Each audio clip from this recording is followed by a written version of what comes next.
get to PEP's senior speeches. Most of you are here Tuesday, so I'm not going to go through the whole introduction again, but consider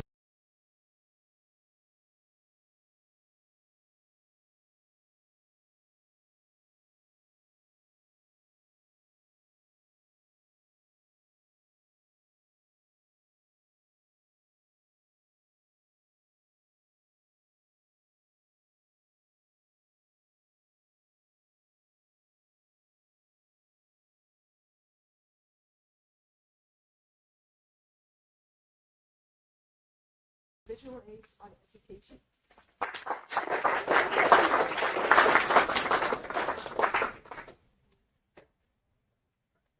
The greatest source in existence, Wikipedia, states, epistemology is the branch of philosophy that studies knowledge.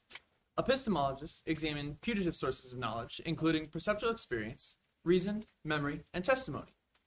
They also ask questions about the nature of truth, belief, justification, and rationality. Philosophical skepticism, which raises doubt about some or all claims to knowledge, has been a topic of interest throughout the history of philosophy. To put it more simply, epistemology is why you know. Now, many students find lectures such as that to be boring and mundane and often become easily distracted. They might start drawing on a piece of paper or even on themselves. They might lean over to the friend to tell a joke or ask a stupid question. They may even start throwing things across the room behind the teacher's back without them noticing. However, many tutors here at PEP have learned to combat this by using projectors to help convey information, and our science tutors use experiments to help explain a concept. These are visual aids, which assist with the learning of information. Now, the process of educating and being educated is something that everyone must go through in life. At a very young age, we all are taught how to act and how to behave. We are taught how to use the restroom, how to answer when we are spoken to, how to turn the light off when we leave a room, to respect those that are older than us, to work hard no matter the situation. Now,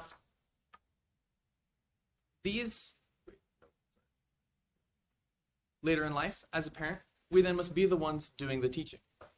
Many people follow this process of educating others as their career in life. These people have brought many improvements to the field, including posters, infographics, and animations. These improvements are known as visual aids. Visual aids help people, not just students, to see what is trying to be conveyed. It would be kind of hard to explain the anatomy of a human or an animal without a diagram to point to and show the location of specific internal organs. Visual aids do not only consist of physical things, however. Many visual aids include things that students can participate in, or things that cause a student to mentally picture something. This process of mentally picturing something is also more simply called mental imagery.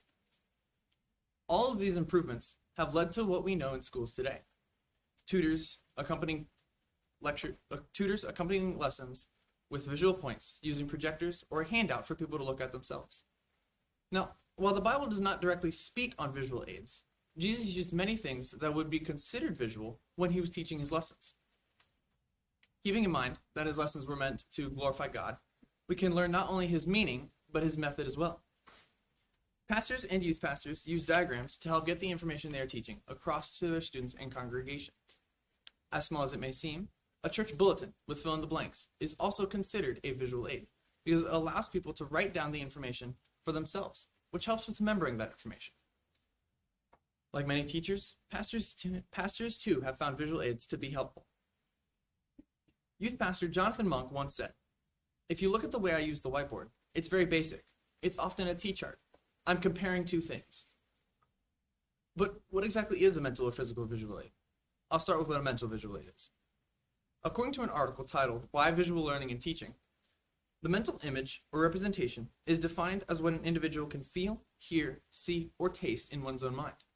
However, the stimulus which creates the image is not actually seen, heard, felt, or tasted. Basically, a mental visual aid is anything that stimulates an image where one can imagine in their mind what they are thinking of vividly and with detail. A physical visual aid, on the other hand, is something physical that students can participate in or look at that helps them learn, retain, or recall the information. So wait, as far as I can tell, all the tutors here at PEP use visual aids. So why am I talking about them? Well, I feel that oftentimes students, even here at PEP, are unable to keep up with others because they may not be getting to participate in or view as much visuals as they may need. More simply, many students work harder when they have something to look forward to material-wise or when they will be getting to participate in something that will help them learn the lesson. Therefore, in this speech, my plan is to encourage not only the tutors to possibly allow more student participation, but also for the students to, in their homes, incorporate such visual tactics in their learning environments. The biblical worldview that will be applied to my thesis will back up that information with examples of Christians using visual aids to help bring others to Christ. Physical and mental visual aids assist with the learning process and should be utilized in all classroom settings. I'll prove this to be true by answering 3 questions. How the brain is wired towards learning, how experiential learning affects education, and how mental images assist with conceptual understanding. First, however, I would like to lay down a biblical foundation for my argument. In the Bible, Jesus and other teachers used physical and mental images to help convey a lesson. In many instances, Jesus would use a miracle to show examples of God's grace, this being the physical portion of his teaching. In many other cases, Jesus would tell a parable to stimulate in their minds what he was trying to teach. One such example of this would be when Jesus told the parable of the sower to help the apostles see the different ways that the good news would be received. Jesus is the greatest oral teacher in all of history, and he used both physical and mental visual aids in his lessons when he was teaching Israel and abroad. Many of the teachers that would follow would use more mental images because they could not perform miracles. Paul, unable to perform such miracles, taught through his letters or by example. Now, most people today use physical visual aids, but in different forms, still creating mental images in people's minds. On to my first point. The brain is wired towards learning in many different ways. One of these ways is visual analysis. According to research done by Michael Chappell, a writer at eLearning Industry, our brains are tuned to the content of visual information. Over one-third of the human brain is dedicated to analyzing images. It's a process so complex it can't be matched by computers. Because our brains are attuned to the storage and use of visual information, students and teachers alike should be encouraged to incorporate such visual tactics into their learning environments. Another ways our brains are wired to learn is making connections. Joe Bowler, a professor at the Stanford Graduate School of Education, once said, "Every time we learn, our brain forms, strengthens, or connects neural pathways.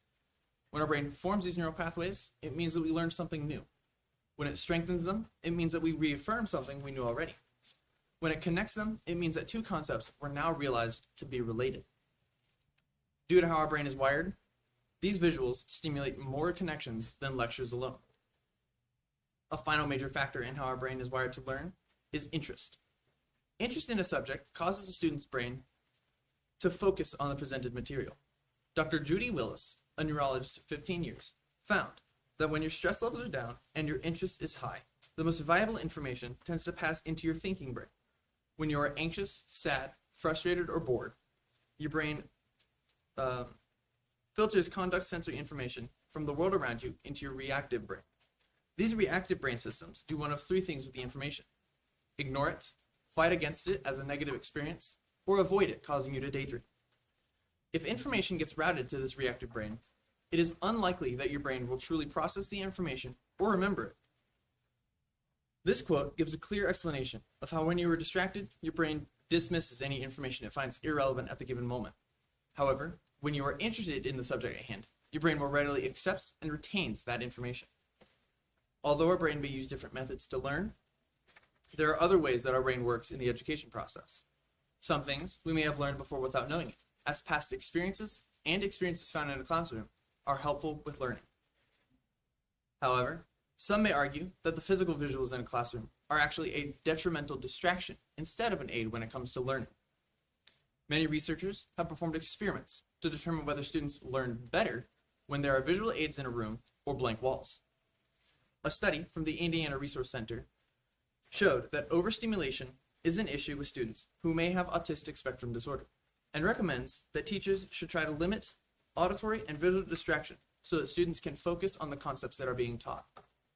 Overstimulation, however, does not only affect those with a form of autism. Many teachers of young students find it hard to keep their attention. Maps, number lines, shapes, artwork, and other materials tend to cover classroom elementary walls.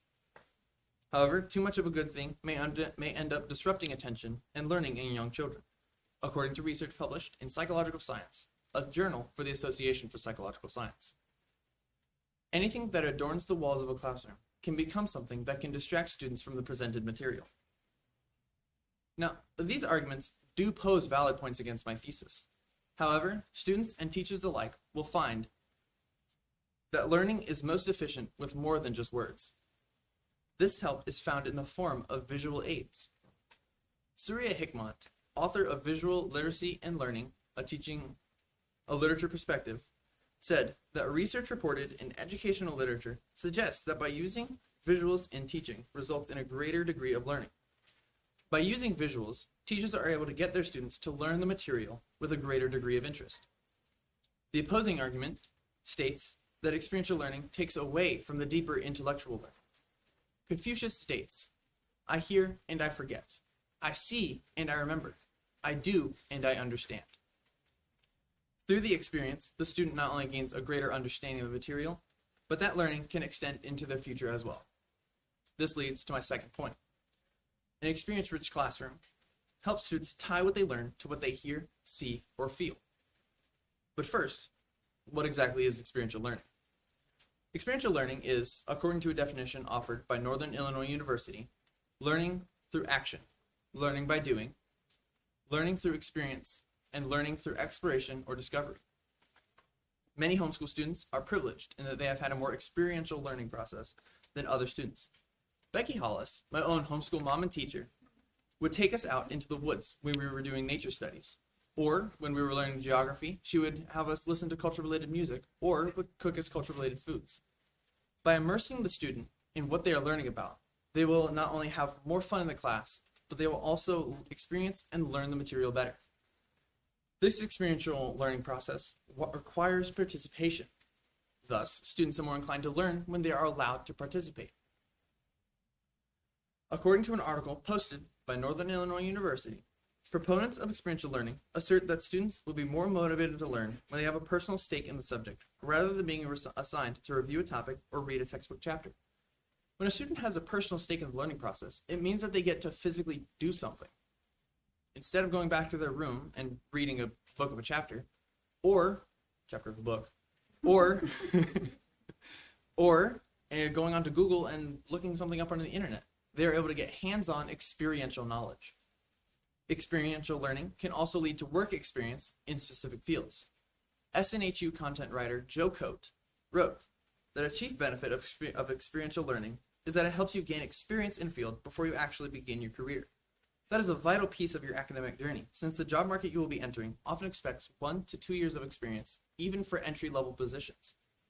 When looking at colleges, it is a good idea to see if they offer any of these classes with experiential learning. This may be helpful in deciding a future career, because one can gain work experience while still in class. Now, experiential learning, as helpful as it is, may place limits on the amount of students that can participate. Here's where something called mental visualization can be utilized. Yet, experiential learning is another form of education that could possibly be argued against. Richard Hofstadter, a previous professor at Columbia University, wrote that experiential learning takes away from the concept of learning more difficult intellectual skills. He states, "These experiences are, of course, valuable, but they should not be done at the expense of credits that could be devoted to learning difficult intellectual skills within a traditional academic setting." Now, experiences found in a classroom may reinforce a certain point, but it is not helpful when trying to reinforce something that cannot be done with physical experiences. This is where my third point comes in. Mental images help with understanding certain concepts or ideas. Mental images also generate a different kind of experience. In the book, You Are What You Love, James K.A. Smith quotes James Wood, a fellow author.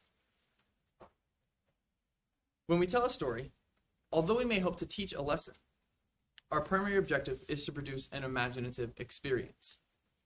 This quote states that even if it is just a lecture, oftentimes the tutor is still trying to get the students to mentally experience or see something. This both continues the idea of experiential learning and the idea of mental images in a learning environment. A visual prompt may move or guide a student's understanding from a point of haziness to a point of clarity. Gary Broden, a violinist in the Stockholm Concert Society, records a moment when Arturo Toscanini took great pains to explain what he wanted to create. For example, by letting his handkerchief slowly fall to illustrate the gentle rhythm and character of Debussy's Afternoon of a Faun. The simple act of allowing the handkerchief to gently fall to the ground conveyed how Toscanini wanted the orchestra to play. Back to the brain. God designed the brain to have an entire portion dedicated to the storage of memory. According to research done by Dr. Heijo Hamer, a spokesman for the Epilepsy Center in Germany, when a memory is created, information flows from the cortex, the part of the brain rich in nerve cells, to the hippocampus, the central switching point in the brain for memories. The information flows in the opposite direction when we retrieve a memory. How amazing is it that God gave us an entire portion of our brain dedicated to storing memories? Students utilize this portion best when they're able to mentally picture something and place it into that mental storage unit. Mental images are a great way to illustrate an idea if you can't put it into words.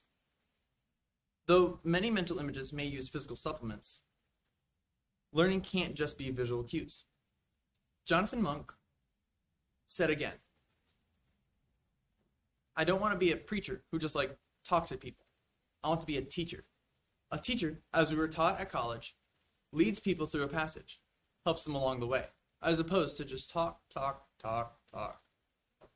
Now, when I started my thesis, I droned on about a topic that probably did not seem to relate to what I was talking about. After I spoke, I presented to you an image that was related to that topic.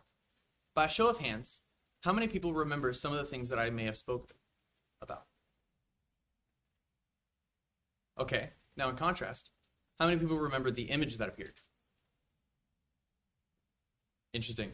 A lot of more of you remember the image over some of the things I may have said. This is because you were able to see something out of the ordinary. This is the assistance that physical and mental visual aids bring to a classroom setting. By using physical and mental visual aids, students are able to retain and recall information better than simply hearing words and being told about a subject. These aids can not only help students learn the information, but it can also make the learning fun as well. Students would much rather dissect a frog than simply be told about its internal organs and functions. They want to experience it for themselves. Here at PEP, I believe that there is more that can be done to involve students. We simply have to ask ourselves two questions. What are they, and how can we use them? Thank you.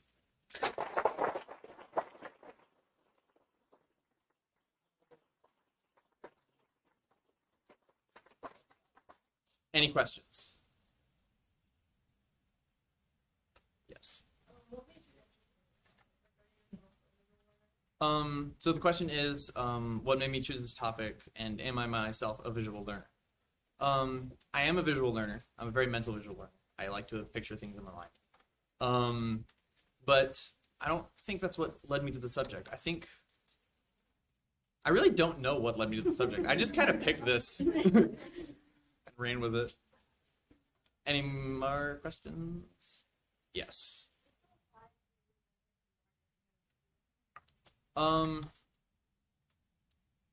So the question was, does this apply to people that may not be visual learners, correct? Okay. This can apply to people that aren't really visual learners, because everybody has an imagination. So if you can imagine something in your brain, then that helps. And if you can see something, that also helps. Or doing something. Anyone else? Yes, mother. In your research, did you come across anything that would lead to the way attention spans are decreasing, and that's why more visual aids need to be used? So the question is, did I come across in my research anything that spoke about a decreased attention span, right? I actually did. There was an experiment some researchers did, determining whether people were more, their attention span either grew or decreased with the addition of visual aids in a classroom. They actually found that their attention span increased when there were legit visual aids, whereas when people were just talking, their attention span decreased and they were actually on their phones more often. Any more questions?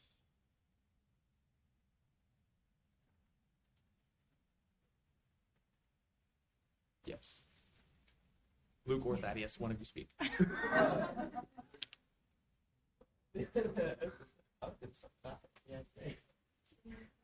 Does anybody else have more questions real quick before?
All right, you have to take a seat. We're going to get started.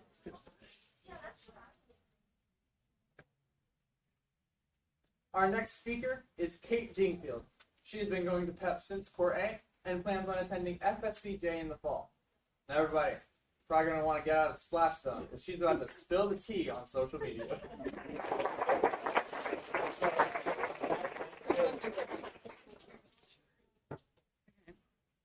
I want you to think back to when you were a kid, when the scariest thing in life was when you'd go over to your neighbor's house and knock on the door asking if they'd want to play. When you would climb the tallest tree you could find so you could feel like you're on top of the world.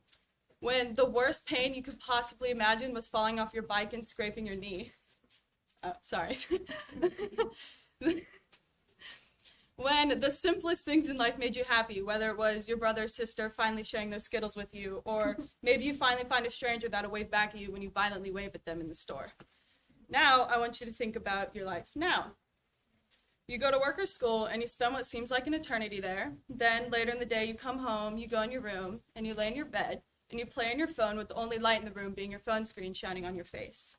You are absolutely terrified of being judged by others, so you only act a certain way and only wear certain things whenever you go out in public. You turn to your favorite social media apps to try and find that happiness you once felt as a kid, but nothing seems to be the same. What if I told you that the very thing that you turn to find that happiness you once felt as a kid is the very thing that took it from you in the first place? Would you believe me? The social media craze took the world by storm in 1997 when 6degrees.com was released to the public. It was the first of its kind, and everyone wanted a taste of it, especially the teenagers. The next sites to take over the world were Friendster, MySpace, LinkedIn, and Facebook. These sites were so popular that everyone around the world had an account on at least one of them. Now that in today's world, the list of different types of social networking sites is endless, with TikTok, Snapchat, and Instagram being some of the more popular ones. Now that teens are able to download social media on their phones, it's nearly impossible for them to take their eyes off of it. Having easy access to social media is more dangerous and life-altering than one would think. Teens claim that these apps are what make them happy and what keep them in check with the world around them, when in reality it's what took that happiness away from them in the first place and replaced it with new insecurities and addictions. The term social media is used to describe social networking sites that were originally created with the purpose of allowing teens to stay in touch with each other, while also connecting with their generation. A once innocent concept has now turned into a destructive platform that can change a teen's life in seconds. A recent study done by Brian Dean states there are roughly 4 billion active users on social media. On average, each user has around 8 or 9 accounts stretched across all platforms. With teens having multiple social media accounts, spending an estimated time of 5 or 6 hours a day on social media does not seem bad at all, until you think about what they could be doing instead. Teens choose to waste their days away on social media rather than doing more productive things like doing their homework, spending time with family and friends, and even exercising. For most teens, social media is a place to keep up with trends, find security, stay in touch with each other, and also make new friends. Some teens also see social media as a place where their voice is heard and where their opinions matter. For the few who have witnessed the destruction that social media can have, they see it as a place where teens are drawn in and form new addictions to these sites. They also see it as a place where teens go in with confidence through the roof and a personality that differs from others around them, and come out with little to no confidence and acting the same as everyone else in the world. Social media is like a danger hidden in plain sight. To most, it is seen as a place to feel connected with the world and a safe place to turn to, but the truth about social media is that it's a place filled with cyberbullying where everyone obtains new insecurities once they join in on the trends. It's a place where teens are drawn in with catchy songs and funny memes and come to find themselves in an endless loop watching the same thing over and over and over again. Social media seems like a place where teens are safe from the harsh world, but in reality, it's even more cruel. The overuse of social media by teenagers creates a negative cycle that causes depression, feeds addiction, steals confidence, and promotes laziness. Today, I will address both the positives and the negatives, showing that the negatives far outweigh the positives in regards to physical and mental health. By the end of my speech, I'm hoping to have brought into light the things that social media can do to one's mental and physical health, as well as inspire some of you to consider cutting back on your social media usage and use that spare time more productively. Most of you are probably thinking, I already hear enough of this from my parents at home, or maybe you're thinking, I already know I should get off my phone and go do more productive things. I thought the same exact thing when I started my research for my paper. But soon after starting my research, I was completely caught off guard by how much new information I was learning. I now personally like to think of social media as two-faced, or in other words, a split personality. If you look at social media as a whole, you can clearly see that there are good things about it as well as bad things. But no matter the case, one side always outweighs the other. Anywhere you travel to nowadays, you're bound to run into teens who can't get their noses out of their phones.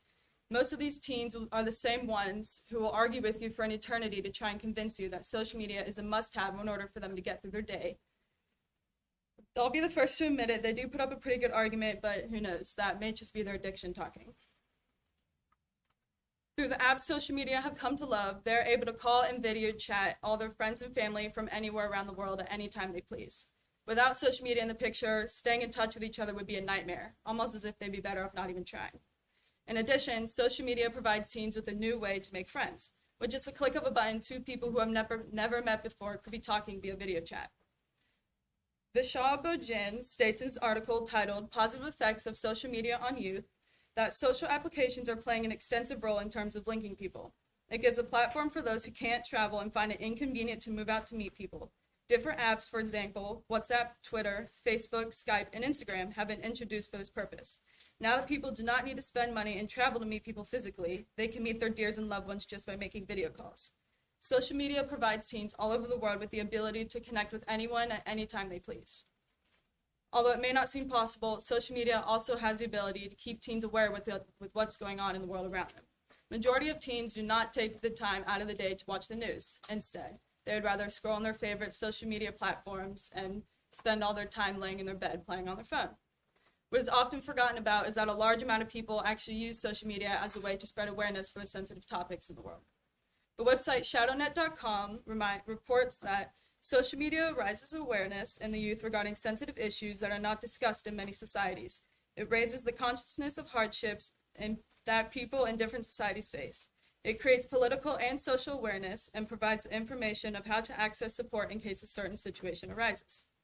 Social media is a great tool for spreading awareness as well as educating people on sensitive topics. These social networking apps teens have come to love have the ability to be a positive light in their lives. With easy communication and spreading awareness, social media is nearly irresistible. Although social media has done a tremendous amount of positive things for the younger generation, the negative things it has done does pack a punch. Depression is a big deal in the world today. Although they won't admit it, most teens have experienced depression at some point in their life. Gen Z claims that social media is the main source of their happiness, when in reality, it's what took it away from them in the first place. Rather than being a place to find joy, social media is a huge source of depression in today's society. A 2018 study by Jamison Monroe states that 14 to 17-year-olds who use social media 7 hours per day are more than twice as likely to have been diagnosed with depression, treated by a mental health professional, or taken medication for a psychological or behavioral issue during the last year. This is compared to those who use screens for only about an hour a day. Depression rates in teens have the tendency to skyrocket at any given time. Not only has depression been a rising problem, but suicidal thoughts and actions have also taken a toll on the generation. An article written by Ray Jacobson says, several students who have died from suicide have projected a perfect image on social media, their feeds packed with inspirational quotes and filtered images showing attractive, happy kids who seem to excel with minimal effort. But behind the digital curtain, they are struggling emotionally. Social media has given teens the ability to portray any image they please for the world to see. They could be struggling with suicidal thoughts and we would never even know it. A lesser known but equally as destructive form of depression is FOMO, or fear of missing out. Teens scroll through their favorite social media apps and find their friends hanging out without them and experience FOMO on a day-to-day basis. Clinical psychologist Jerry Brubrick claims that FOMO is really the fear of not being connected with our social world, and that need to feel connected sometimes trumps whatever's going on in the actual situation we're in. The more we use social media, the less we think about being present in the moment. FOMO is a real thing that teens face every single day. It not only makes them feel like outsiders, but it also disconnects them from the real world. But it also it also has teens resulting to spending an overabundance of time in the room alone with the very thing that started their downfall into depression. Every day, more and more teens are sucked into an addictive daily life cycle and spare every minute that they have on social media. What people fail to realize is just how hard it is to be set free from this destructive cycle. An article by Science Focus reads, the question of whether we can be addicted to our phones in the same way that we can be addicted to substances such as alcohol and drugs is controversial, but there's no denying the dopamine system is involved. Every time we check our social media feeds and find something novel or exciting waiting for us, our brains release dopamine, which tells our brains that social media is worth doing again.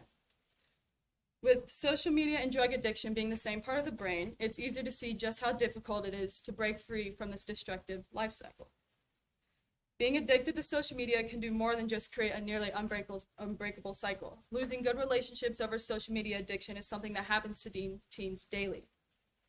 The website Mind Body Gree reminds readers that attempting to measure up to what you see on social media can distract you and your partner from the relationship.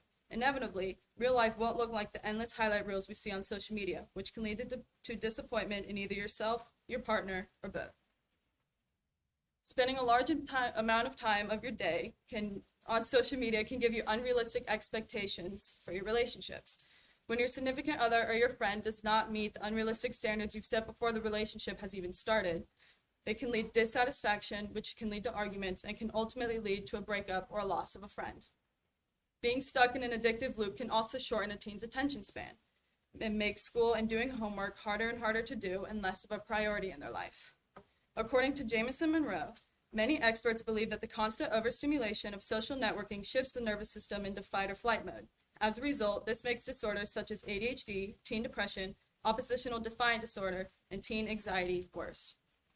An addiction to social media can almost always lead to a shortened attention span. Having such a powerful addictions to these apps can not only lead to an ending of relationships and having a shorter attention span, but it can also be the start of a long, sad journey with no one around to fill the air with laughter. Confidence is something that teens can lose very quickly. It's usually very easy to tell how much time a teenager spends on social media by how much confidence they have. Those who rely on social media and spend most of their day on social media platforms tend to compare themselves to what they see. A recent study testing whether the majority of women are more likely to focus on their outer appearance rather than their inner appearance shows that women who'd seen the body positive photos still ended up objectifying themselves, measured when, after looking at the images, the participants were asked to write 10 statements about themselves. The more the statements focused on their appearance rather than their skills or personality, the higher the participants scored on self-objectification. The results of the study showed that women are comparing themselves to other people that they see on social media and are forgetting that it's what's on the inside that counts, not on the outside. The unhealthy habit of comparing yourself to others can lead to new insecurities. Every day, more and more teens get caught into the trap of comparing themselves and are escaping with new insecurities that change the way that they live life. For some teens, having that picture-perfect appearance is a main priority in life. They will spend hours and hours trying to get that perfect angle and then spend an equal amount of time on their editing apps to try and make it look absolutely perfect. A recent study done by Jennifer Mills, an associate professor at York University, asked female undergraduates to take a selfie on an iPad and upload it to either Facebook or Instagram. One group could only take a single picture and upload it without editing, but the other had a chance to take as many as they wanted and retouch their selfie using an app. Mills and her colleagues found that all the selfie takers felt less attractive and less confident after posting than when they had walked into the experiment, even those who had been allowed to edit their photos to their heart's content. Even after spending all that time taking and editing pictures, teens still feel the same way that they would if they had only even taken one. Confidence is something that most teens will take for granted, but the moment that they lose it, they'll think about how much easier life was when they still had it. Something that most people do not pair with social media usage is laziness. Social media provides teens with a platform that is addicting, so addicting that they want to spend all day laying in their bed, scrolling on their feed. In an interview with John Adams, a high school leader here at CFC, I asked him how he had seen social media change people. He replied saying, "With Instagram, I didn't see much change because it was a natural branch from Facebook. Snapchat created a wild change with people getting offended when they lose their streak. People also seem to get offended or hurt when their friends turn off their Snap locations. But with TikTok, people zone out in TikTok land and scroll through videos for an eternity and don't even realize it. Social media as a whole has made it easy for teens to waste their days away, not get anything productive done, and has created an addiction to laziness." The overuse of social media amongst teens starts the unhealthy habit of laziness and is nearly impossible to break free from. Laziness also prevents teens from sharing the gospel with unbelievers. Lazy teens would rather spend their days laying around doing nothing rather than doing what Christ had commanded us to do, go out and share his word with unbelievers. Matthew 28:18-20 says, "Then Jesus came to them. He said, All authority in heaven and on earth has been given to me. So you must go and make disciples of all nations. Baptize them in the name of the Father, and of the Son, and of the Holy Spirit. Teach them to obey everything I have commanded you, and you can be sure that I am always with you till the very end. Christ has commanded us to go out and share the good news with others, but it's hard to do so when we want to stay in bed all day and play on our phones. This addiction to laziness can sometimes go stronger and stronger in teens, so much that it prevents us from doing things that are needed to stay healthy and in shape. Teens saw this problem and took it to social media and started the body positivity trend. This trend started out as a good thing and reminding people that all bodies are beautiful, but it was quickly taken advantage of and is now used as an excuse for obesity. Instead of working at it and changing their unhealthy lifestyles, people would use the body positivity trend as an excuse to keep living the life that they have and living with the same habits that got them there in the first place. 1 Corinthians 6:9-20 states, "Or do you not know that your body is a temple of the Holy Spirit within you, whom you have from God, that you are not your own? For you have been bought for a price, therefore glorify God in your body." Our bodies are temples of God, and we need to be glorifying Him in them. But it's difficult to do so when we aren't living healthy lifestyles. Social media has created an easy way for us to fall into the trap of laziness. Once there, it seems nearly impossible to escape from. Social media can greatly influence a teen's struggles with depression, addiction, confidence, and laziness. It can be a great danger in someone's life, but it also has the ability to be a light. Spending less time on social media is a guaranteed way for it to be a light, but if you use the light too much, it'll burn out and it'll leave you in darkness. I hope that I've inspired some of you to cut back on your social media usage and take some time to reconnect with the outside world outside of social media. Taking that step back is the only way to truly feel like that carefree kid you once were. Instead of posting on social media about how much easier life was when you didn't care what anyone thought about you and where your insecurities were nowhere in sight, you could be living that life you once had and missed so deeply. If you didn't take anything away from my speech, I ask that you would at least consider the things that social media can do for you and ask yourself, is it worth it? Thank you.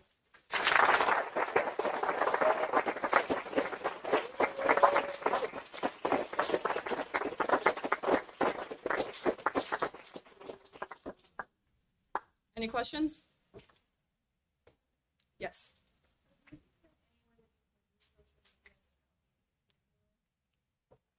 So the question asked is, do I think that there's any way that we can still use social media but not be addicted to it? Yes, I do. I don't think that social media as a whole is bad. I just think the overuse of social media can be very bad. So one way that you could definitely make sure that you don't overuse it is screen time. I know a lot of you probably have your parents putting that on your phones already, but that's a really good way to make sure that you're not spending too much time on it because it'll cut you off after a certain time. Does that answer your question? All right. Yes. Are there certain apps, like social media apps, that you find are worse off than others?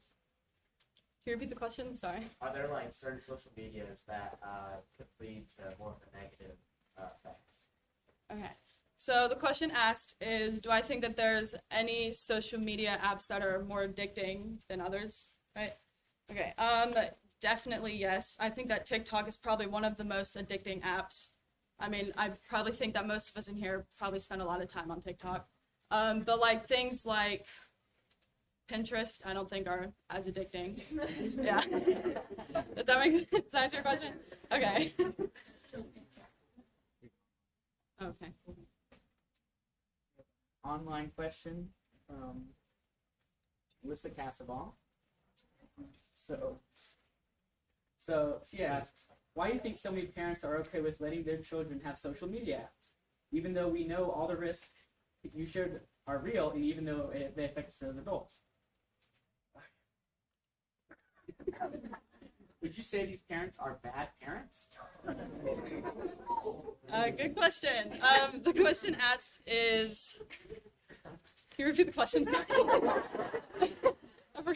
So why do you think parents let their children use these apps even though they know the risks? And do you think these parents are bad parents? Okay. Good question. Okay. So the question asked is, why do I think that parents let their kids use social media even though it's bad? And do I think these parents are bad parents? I definitely do not think these parents are bad parents. I think that parents are letting their teens use social media because it's a good way to connect with others. Like there's a lot of people that I personally stay in touch with, usually over social media.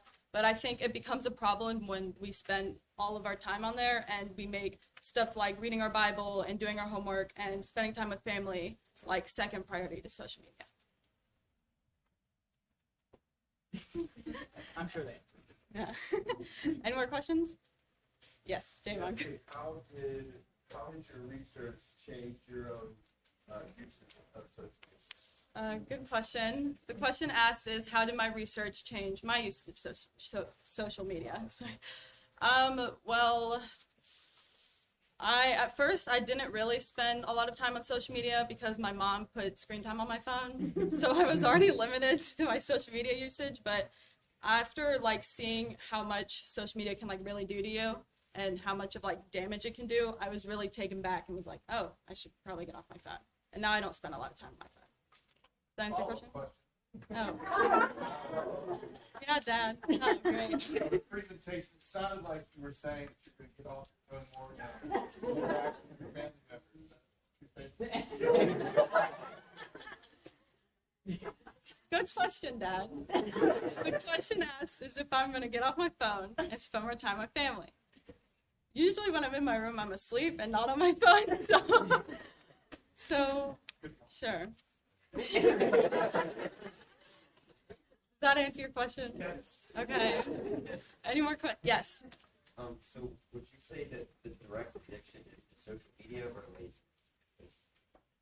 Good question. The question asked is, do I think that the addiction is to social media or to laziness? Is that a question? Okay. I think that the addiction starts with social media because social media is something that we can scroll on for hours and hours and hours. Like I have personally found myself before my mom put screen time on my phone, laying in my bed, scrolling on TikTok for hours and not even doing my homework or anything. So I think that the addiction starts with social media and then it can lead to laziness. So both. All right. Good question.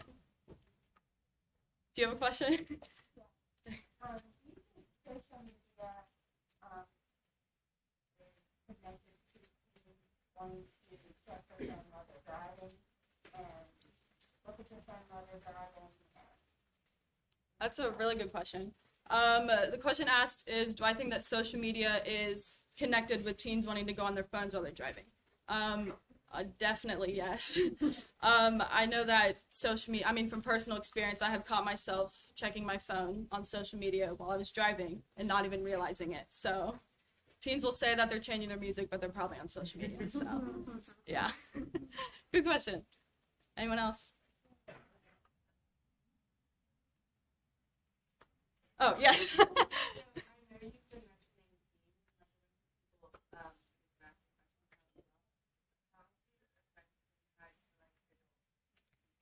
Good question. So the question asked is, how do I think this ties with adults? I think that adults are prone to going on social media to have a way to connect with their teenagers. Because, I mean, if you really think about it, time when, like, for example, when my parents are my age and now there's a lot of different things. And I think that parents will go on social media to find a way to connect with their kids. So then they have something to talk about other than just school and work and chores. Yeah. Good question. Yes. So would you say that the only way to combat the negative effects is to decrease time on there, or would you say that there's other ways? Good question. The question asked is, do I think that there's other things we can do other than just taking time away from social media, right? There are, I think one of the biggest ones is definitely taking time away, but I think that you have to start with taking time away because that's really the only true way to get off of it. But after that, I feel like there's other things that you can do. Because like trying to get off of social media, I feel like that starts with getting off of social media. So yeah, I mean, like you could do stuff as little as like going on a walk, petting your dog, stuff like that. But it all starts with taking time off the phone. All right, one more question. Yes. So, from a biblical perspective, this is a very interesting topic. And my question would be, when we're talking about addiction or enslavement, are we enslaved to the media or are we enslaved to what the media does for us? very good question. The question asked is, do I think that we are enslaved to social media or enslaved to the stuff that social media has for us, right? Yeah, or does for us. What Or we does for get us, from it. yeah. I feel like it's kind of both because social media can give you kind of like that feeling of like being connected and feeling wanted. Sometimes you can't really find that when you're with people because you could be like in a crowd of people and you wouldn't know anyone. You'd feel disconnected. So I feel like social media is a way that we can feel connected. So it does give us stuff that we're addicted to, but I also think that we're just addicted to the idea of being on social media. Because social media is such like a big thing in the world today that everyone has it, and just being able to say that you're on social media can do a lot. Good question. All right, 5-minute break.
Okay, our next speaker is Rutledge Feltel. He has been at PEP since Core A. He plans on going to Wheaton College to play baseball, major in woman, and minor in pre-med. Give it up for Rutledge with ADHD, mistreated, and misunderstood.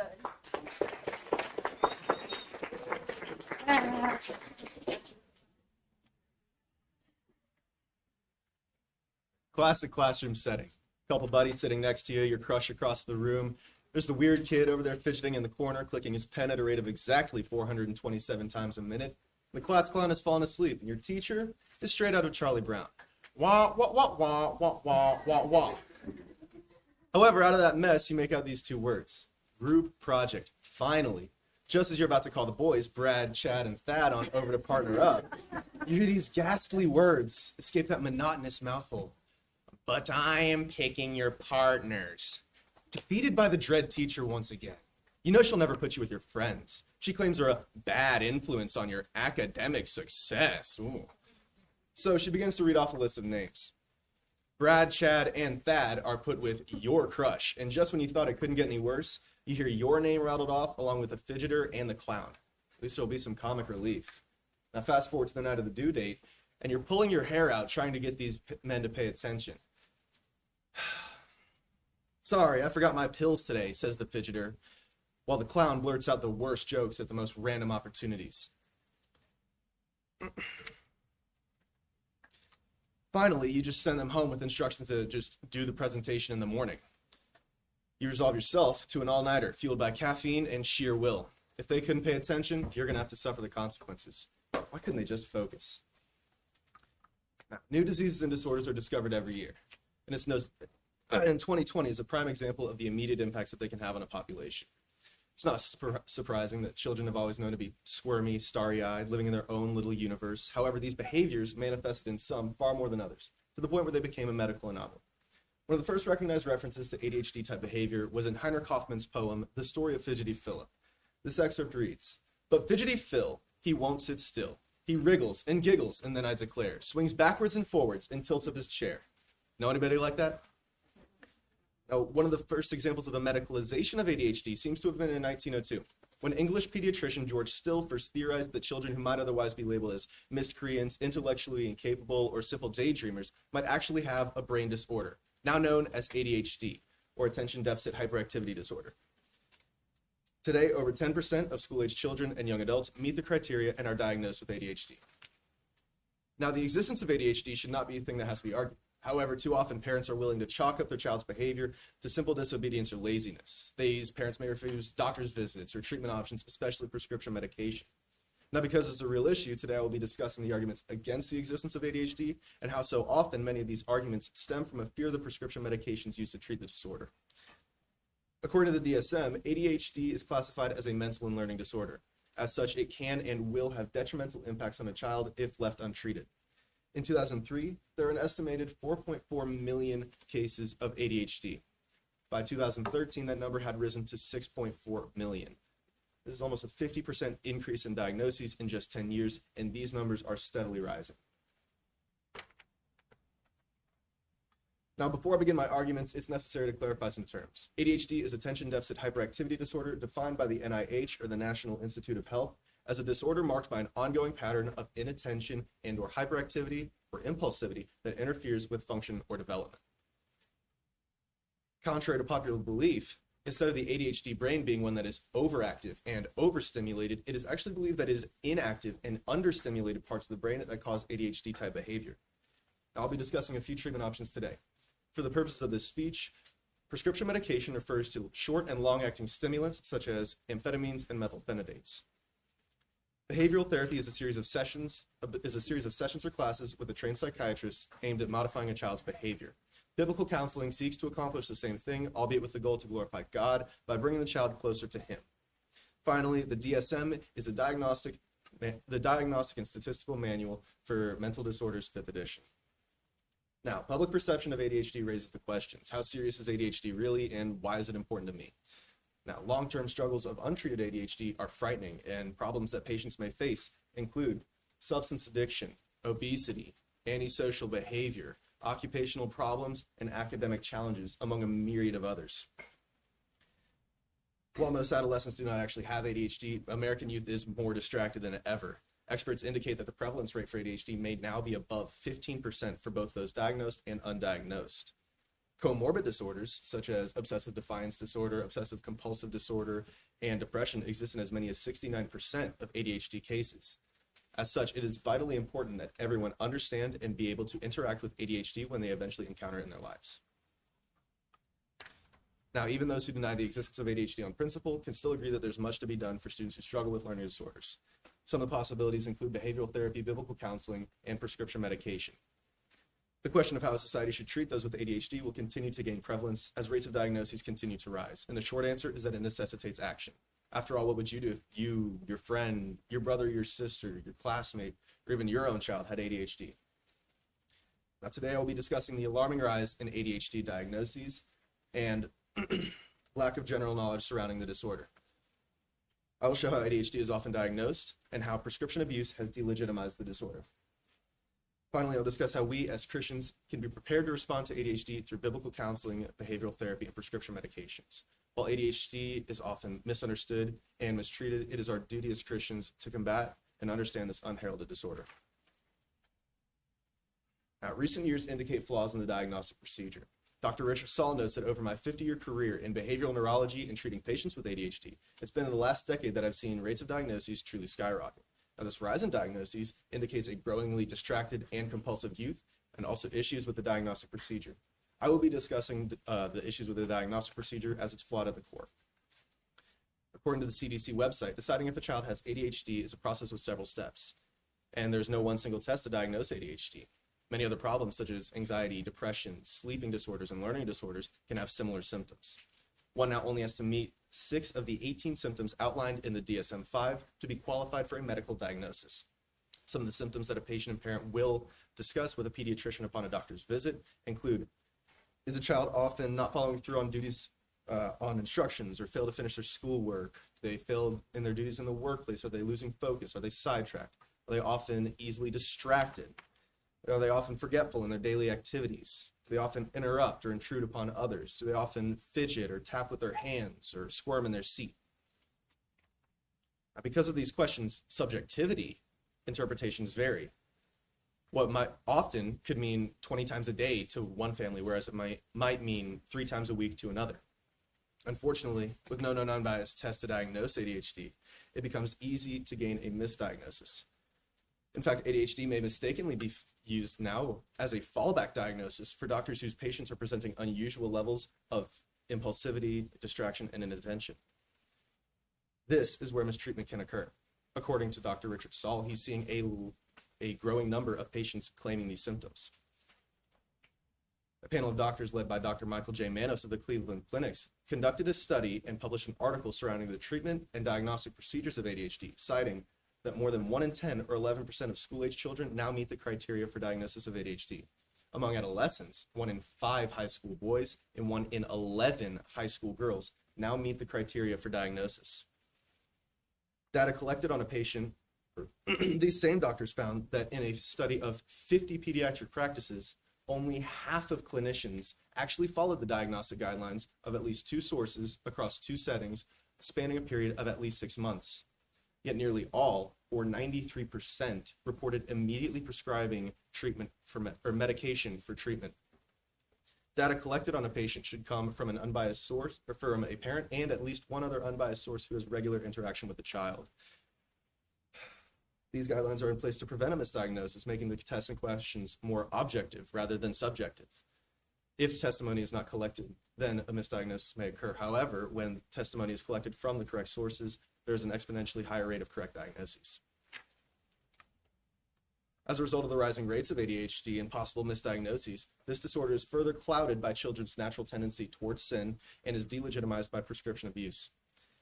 In an attempt to biblically parent hyperactive children, some Christians may discredit ADHD altogether, claiming the problems lie solely within a child's sinful actions such as disobedience, defiance, impulsivity, inattention, etc. This misunderstanding can have detrimental impacts on a child. Doctors David M. Tyler and Kurt P. Grady co-authored the book ADHD, Deceptive Diagnosis, in which they state that perhaps the situation the child is in has more to do with it than an unsubstantiated disease, and that the ADHD label needs to be demystified and replaced with biblical language. It's time to teach parents to think biblically and not psychologically about inattention, hyperactivity, and impulsivity.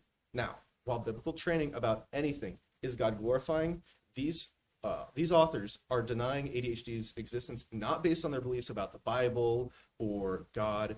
They deny it based on their beliefs about Big Pharma. They show this when they say that they, or Big Pharma, are creating so-called diseases to treat with their newest drugs, while the world is still battling cancer, AIDS, heart disease, killer bacteria, and viruses, and a host of other real diseases. Then again, it is much harder to cure a documented disease than it is to create one to fit a drug already in the company's pipeline. Claiming ADHD was created by Big Pharma to sell prescriptions parallels saying COVID-19 was created by Pfizer or Johnson & Johnson to sell vaccines. It simply doesn't make sense. Now, another belief is that ADHD is merely an encompassing term for a myriad of other disorders. As Dr. Richard Saul writes in his article titled ADHD Does Not Exist, what I deny is the generally accepted definition of ADHD. In short, I've come to believe over my decades of practice treating patients with ADHD that, as currently defined by the DSM and as understood in public imagination, does not exist. Now, what Dr. Saul is not denying the existence of ADHD. He is simply protesting how it is defined. He further goes on to say that many people exhibit a normal level of distraction and inattention, or that they have another disorder altogether that needs to be treated entirely. He views ADHD as a generic term used by doctors as a cop-out. Now, with the rising rates of ADHD diagnoses and possible misdiagnoses, and also the rising rates of prescribed medications, this is actually pretty understandable. However, I don't believe it tells the whole story. While it's true that the DSM could have more specific diagnostic guidelines, denying ADHD's existence is not the answer. Understanding some of the causes of ADHD would lend it legitimacy. According to the CDC's special research group centered on attention deficit disorders, scientists have discovered a strong genetic link since ADHD is strongly inherited. According to over 20 genetic studies, there's strong evidence that ADHD is passed down genetically. For example, in 2001, there were 4 genes found relating to ADHD. By 2017, there were 29 genes found relating to ADHD.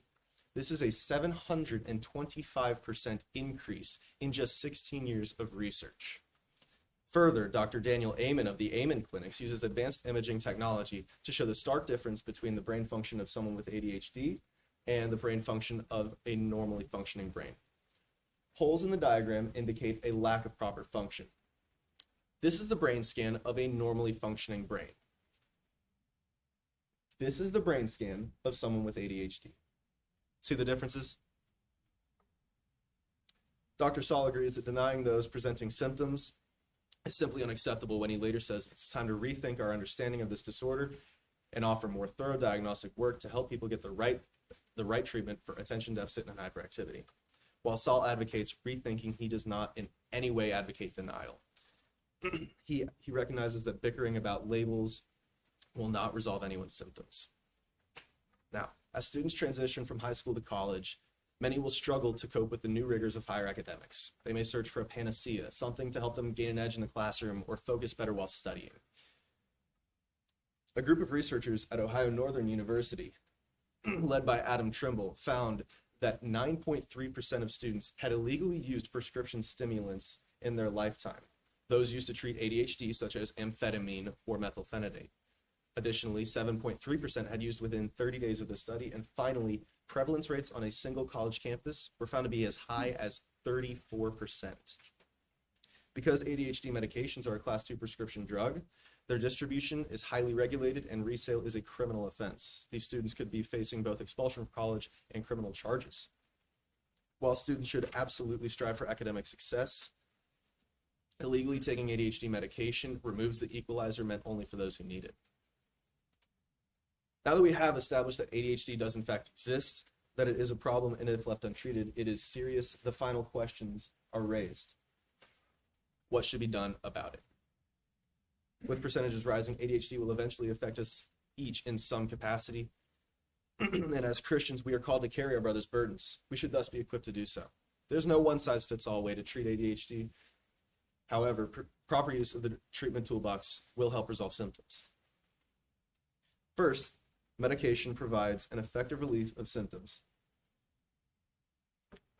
First, medication provides effective relief of most symptoms and is recommended by the DSM as first-line treatment. In a double-blind crossover study to determine the effectiveness of ADHD medication, the National Institute of Health found that the initial stimulant response rate was as high as 85% if trials of both methylphenidate and amphetamine were used. Additionally, the data indicated an excellent safety profile. Obviously, stimulant medication is incredibly effective in treating ADHD. However, they cannot be taken 24 hours a day. And as the adage goes, pills do not teach skills. Therefore, Dr. Manos concludes that the addition of behavioral intervention enhances stimulant performance to improve compliance, on-task behavior, academic performance, social relationships, and family functioning. In fact, the addition of behavioral therapy significantly helped with comorbid disorders. During their sessions, therapists teach their patients how to modify their undesirable behaviors, such as defiance and procrastination, and replace them with desirable behaviors, such as obedience and proactiveness. These same psychiatrists will work with parents to help better them in getting the best out of their students. Finally, biblical counseling is another way to help treat ADHD by working to encourage or correct the desires of the heart. Certified biblical counselor and pastor of Marcel Church, Matthew Russell, told me that something I think is super helpful to recognize is a balanced view, the integration of man. We are inner and outer man. We have emotions, we have a mind, we have a spirit. I do not think it's proper to separate us into an upper and lower story when we are meant to be holistic beings. Even with behavioral modification, we must also address, and this is what biblical counseling does, the personal responsibility to love. This is the highest ethic of Christianity. Simply put, biblical counseling is a great ally in accomplishing this ideal.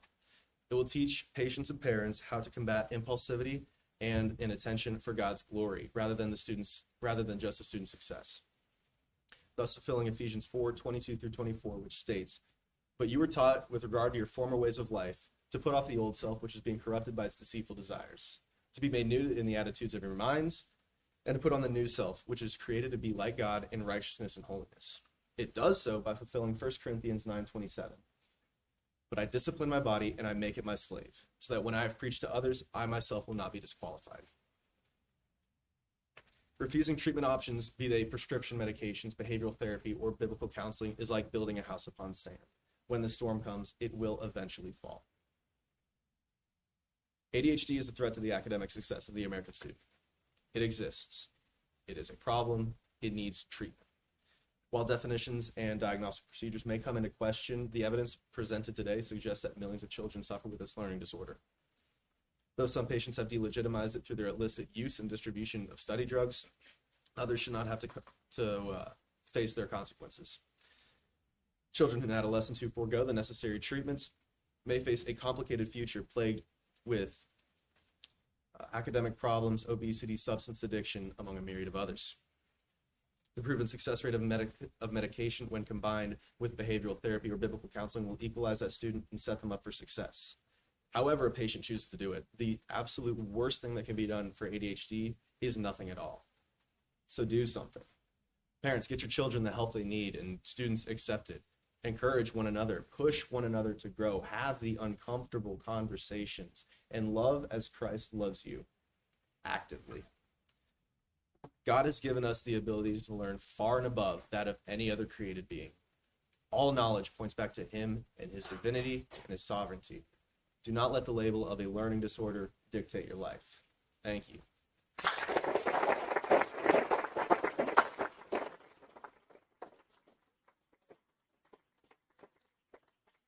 Any questions?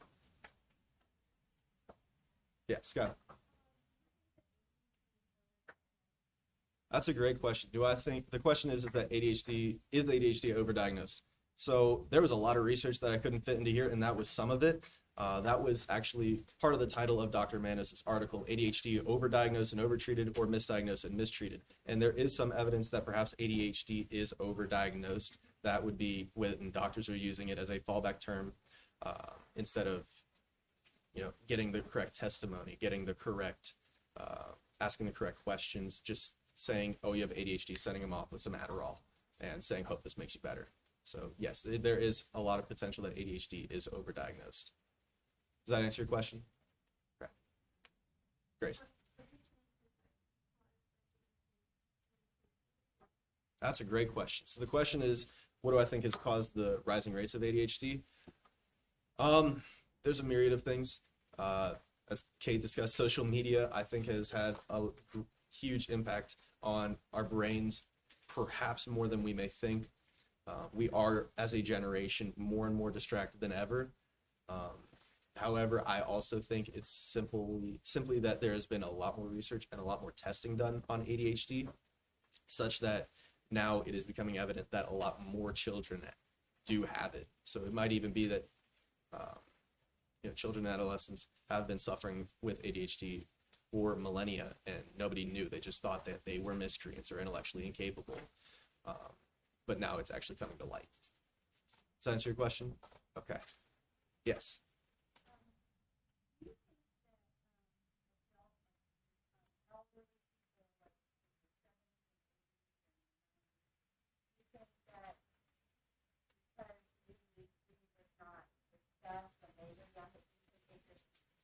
Don't believe in it, they don't think I need it, Mm-hmm. and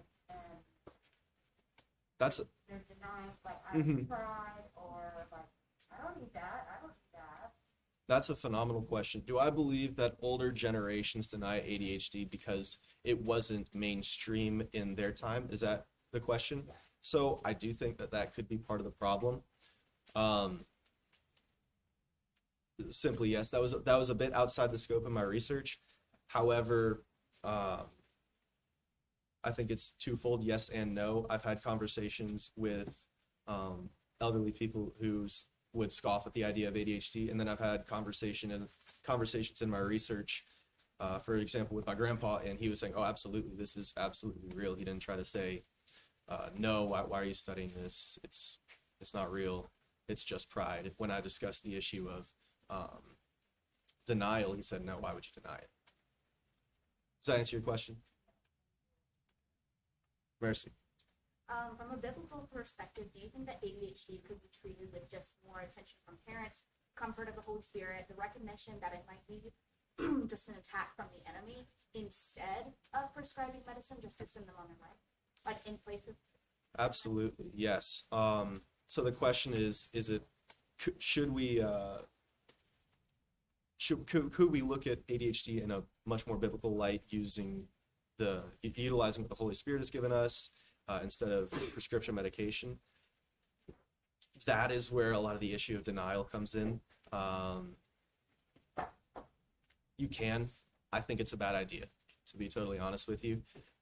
There's a lot of potential once you reach higher education. A student can pretty much fake their way through a lot of high school, especially public education today, with ADHD, and I've seen that with a lot of my friends. And I've seen a lot of my friends get to college and fail.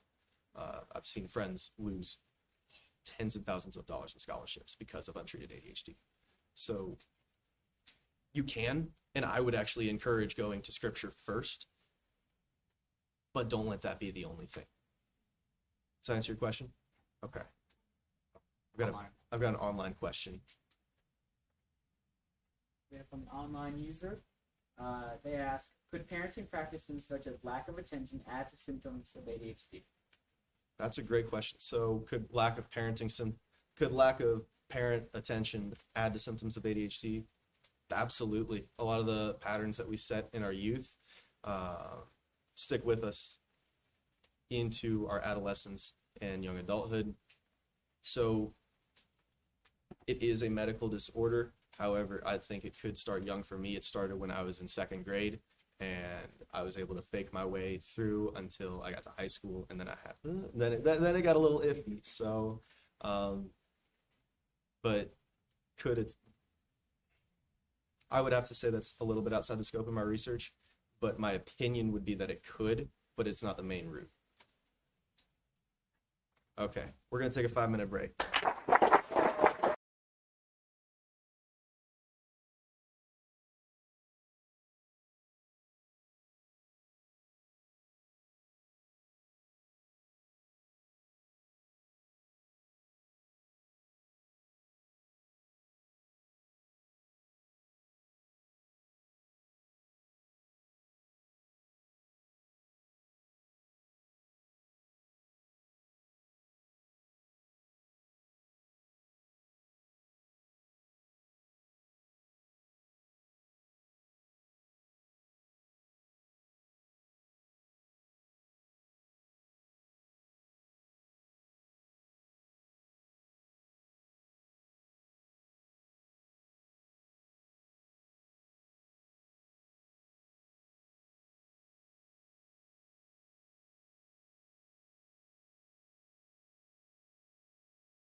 Next up is Luke Gadapy. He has been here since 4B, and he's planning to go to trade school and join the JEA after graduation. Without further ado, this is Trade Schools, the investment that pays.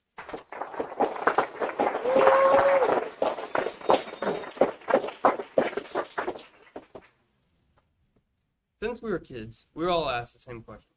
What do you want to do when you grow up? A teenager who has not thought that far yet will say, I don't know, but I'll probably figure it out when I go to college. But you'll never hear them say, I want to find the best trade school that fits me. Going to college is widely accepted as the next point in a teenager's life after graduation, but trade school could be a better fit for them, and they won't even know. The shift from vocational education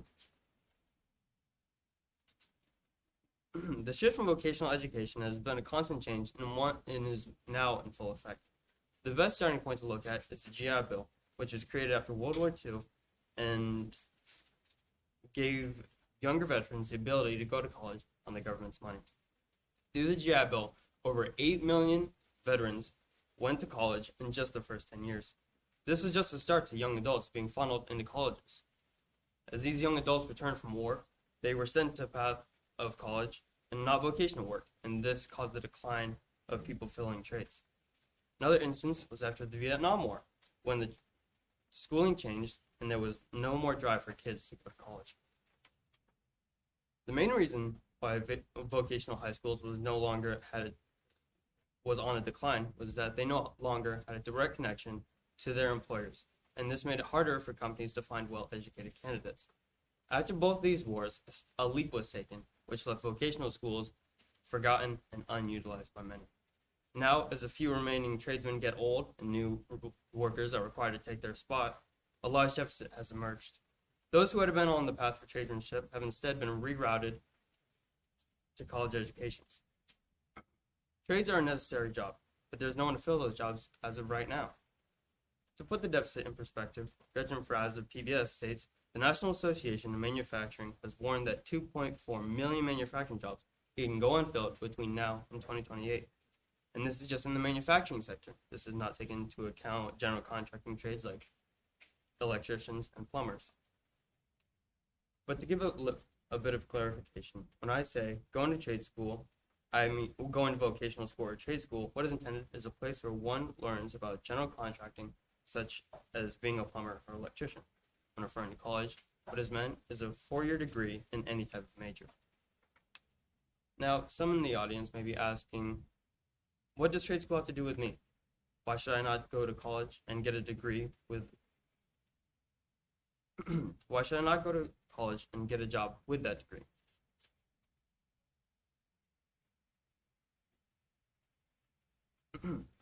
Where you go after high school, it set the standard for the rest of your life. Some of you may not also want to go to college because they're done with school. That's why I don't want to go. That's why I want to become a tradesman. Everyone has a different set of God-given skills, and those skills may not be utilized in college, and it could be used as a tradesman. For many people, education and tradesmanship with a focus on career is much more desirable than an academic education with a focus on getting a degree. In my speech, I'll address the illogical decisions of going to college without having a clear major or goal in mind. I will then segue into a comparison between college and trade school. Finally, I will point out the effect of high school graduates picking college over trade schools and what it does to manufacturing, and how doing so can be a misuse of a student's God-given gifts. Deciding on whether to go to college is an important decision. Many high school graduates go to college with the mindset that they will find what they want to do while in college, which will then translate into them getting a job afterwards. The start of one's college career should not be figuring out what they want to do while in college. Not only that, but once graduated, there is still no guarantee of a job. In an article for Simple Dollar, Trent Ham notes that the unemployment and underemployment rates for college graduates under the age of 25 are nearly double what they were in 2007. For the high prices that college demands, the number is much higher than it should be. Colleges are marketed as a jumpstart to one's future, but with the percentage on the rise, this might be a false advertisement. Furthermore, colleges do not require attendance to pick their major until their sophomore year, so this could leave tremendous amount of students stuck in college, not knowing what they want to do or with what they learn there. College is for high school graduates who want to learn about a field they can be better equipped when pursuing their career. College is not a buffering zone for high school graduates to spend thousands of dollars to get a major in a field they are not interested in or that has a limited job prospect afterwards. Going to college is a serious step and one that needs to be thoroughly considered before taking. In an interview with Brett McKay, Mike Rowe, a famous TV show host who followed blue-collar workers, gave his insight as to why blue-collar work is so necessary and why college should not be the only thing on a high school graduate's mind. Rowe has experience in both college and vocational schooling, and he has seen how the change in both can affect the economy. In his interview, Rowe says, "You have people with 4-year degrees up to their eyeballs in debt, working an office job that they hate, and barely making ends meet." Rowe knows both sides of the argument, and he wants young adults to start off the rest of their life in the real world on the right foot. There's no guarantee for a job after college if you pick a major with little need for workers, and that money spent acquiring that degree could be wasted. Rowe has been the most vocal about high school graduates going right to college, and he is right. The deficit has continued to expand, needs to be stopped and reduced. Picking a degree is a hard task for many students. It entails deciding how the rest of your life will be spent. College offers a wide variety of different majors for its attendees to pick from, but many of these are throwaways and have little job opportunity after college. To return again to Rowe, he says that going to college, picking a major, carrying out all the necessary requirements all lead to a cubicle job. There's no wiggle room for those that pick a major and then realize that it's not truly what they want to do. A common major is liberal arts. Liberal arts opens up the doors to become a journalist or an editor, but with the number of people that pick that degree, it is oversaturated. A major detriment to college is the large number who attend, and with the few of those that receive degrees who will actually get a job in the line of work they majored in. For instance, Mike Rowe has a liberal arts degree, but he says, "It's not that a liberal arts degree is bad. I've got one. It serves me well. I got mine in 1984. It cost me $12,000. I get the same degree from the same school, and it costs $85,000. Rowe's almost a traitor to his liberal arts degree in some ways. He used it to tell people, don't go to college. But that is why Rowe is such an influential person when it comes to picking trades. As a more personal example, my sister Gabby spent 4 years at Moody Bible Institute and received a degree in counseling. That is what she decided to pursue in hopes that she could help others. But sadly, Gabby does not use her degree. She works at a coffee shop. It is disheartening to see someone work so hard for 4 years just to get a job they could apply for with a high school diploma. Not every degree is going to be worthless, though. Many of them seem to be filler degrees for students that went to college too quickly and were left with a useless achievement. I've talked about college and trade schools and how one is more beneficial than the other, but there are many important characteristics that needs to be expressed. First, the price difference between the two is exponential. The normal price for attending in-state college is from around $9,400 per year for almost 4 years. In contrast, a trade school from 13 to 18 months costs around $5,000 to $15,000 in total, according to Midwest Technical Institute. So if you think about it, that is $22,000 difference in schooling alone. And in addition, the short amount of time it takes for someone to complete trade school, that means that a tradesman could get a job and start making money before the college student is even a sophomore. In an interview with Bradley Langmaid, a trade school graduate and certified industrial mechanic, when asked the reason why he took trades over college, he says, the original investment was too little. Plus, there was no guarantee of a viable job placement and a lack of availability to have a job while in college. Later, when asked why Langmaid was drawn to trade school instead of college, he said he didn't want to go to classes anymore, reading more books, taking more worthless classes. That's another reason why they are so different. Colleges are focused on books, and for what? It's attendees to pick a cubicle job? But that's why trade schools are so opposite. They teach hard labor. like mechanics and electricians. They prepare them for real life work. Both sectors are needed in today's society, but not everyone who has a college degree has what's needed for society. College equips people to fill spaces in jobs that do not need to be filled, but with trade, employers are desperately looking for people to fill the jobs, but they have few applicants. College and trade schools are both needed in to instruct the future of job holders, but trade schools need to be seen as just as a viable option to college graduates. But those who feel the effects of numerous young adults going to college are actually the manufacturers and trade-based companies. As college seemingly becomes the only option for graduates, the number of tradesmen are dwindling.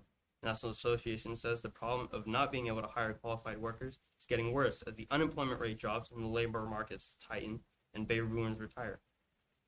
As workers become hard to find, certain areas of production will take a heavy hit. When asked as why there is no one filling jobs, manufacturers say they're forgotten and almost never considered as the next step for many high school graduates. A cheaper and more impactful line of work is sitting right there waiting for people to fill it, but there's no one to take the step. These jobs are necessary, but they're also harder and take more time to get adept and work better at it. Manufacturing jobs like welding and machine production require more attendance and more development of their skills. In a short book, David Ellis, a lawyer turned mechanic, pointing out the need for mechanics. The automobile industry needs technicians, while development continues of the production of entirely autonomous, self-driving cars. No one has yet made a car that can repair itself. Think about this. You ever been on vacation and your car's broken down? How long did it take you to get it fixed? I assume right away. But it was done by a skilled mechanic who knew what was wrong with your car. He fixed it in a timely manner. But what if there were multiple mechanics on one car? After the car was fixed, the bill showed how much that single mechanic cost for his work. Think of how much cars break all the time. And there needs to be people to fix those cars, but they're thinning out. This deficit has grown, but not just in the manufacturing. Tradesmen such as electricians and plumbers are also feeling the lack of new tradesmen since they have no one to fill their spot. There will always be a trade job opportunity, but with so many students now going to college, there might not be anyone to take those openings. So think about this. When describing trades, Indeed, the career job website, says trade jobs are an excellent option for steady income with several career paths depending on your skill set and interests. These jobs offer unrivaled job security, lower student debt, a number of job prospects, and opportunity to pursue a rewarding career.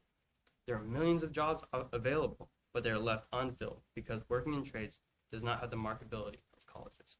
These jobs are open, but those who would fill them go to college and do not fulfill the calling that God has equipped them for.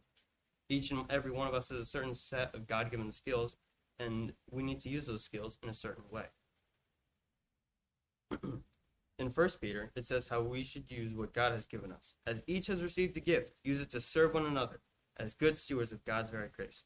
We are made with a plan in mind, and to not use that gift is not what God would want. God's gift gives us, as his people, to utilize what he gives us for his glory. Especially in the Bible, it stresses the work we do for God is to be the highest quality.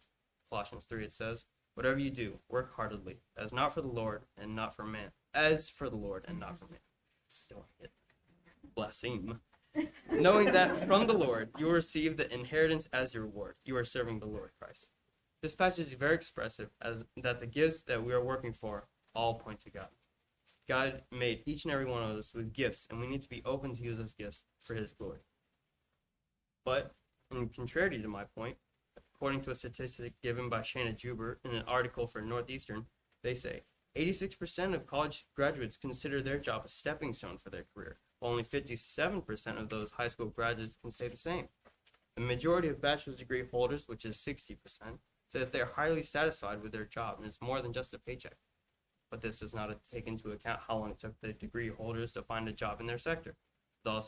Also how much it costs to receive a college degree, and having nearly half of the graduates say that they are not satisfied with their job is not a win for colleges.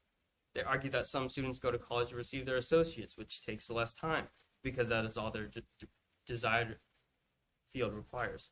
They say college provides a place for people to learn about their interests, and along with that, enables them to pursue that interest in the future.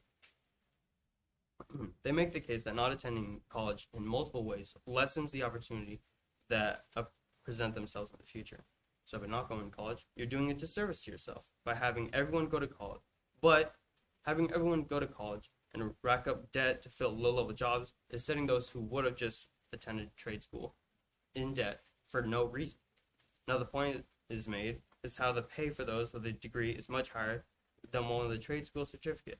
However, having a degree adds to the marketability of an employee because they put so much work into getting it. But the case for getting a degree is an increase in pay and a greater chance for going further in a job. But the time and money spent getting that degree has already set the degree holder back on average $22,000.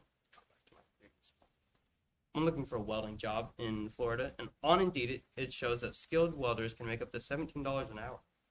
Now, to put that number into perspective, after spending 8 months in trade school and learning to weld at a cost of $6,000, over the course of time, it would take for a college degree holder, the welder would have already made $90,000, and the college graduate would not even have a job yet after graduation. There will be a need for degrees in some jobs, and it comes to the money and time that will be saved. Sorry. But when it comes to the money and time that will be saved, the pros outweigh the cons. But when looking at the big picture, trade schools are set with a purpose to create workers to fill the jobs that are needed, but they're overshadowed by colleges because of the notion that college is the only way to get more money. If our negative attitude towards trades remains, work sectors such as manufacturing and industrial jobs will falter, could lead to a detrimental shortage. High schoolers have been told that going to college, paying $9,000 a year with money they don't have, is how adult life is begun. But in all reality, they could be saving thousands of dollars starting much earlier. They choose trades. With trades, you are trained for a specific skill, which will then be utilized in the job you choose. In college, you take filler classes to fulfill the amounts of hours the college requires you. College is not for everyone, because the gifts we have received from God are different in each and every one of us. Trades are what I want to pursue after I graduate, and many of my classmates are choosing the college route. But they know what they want to do. They are on the path that God has set them out for.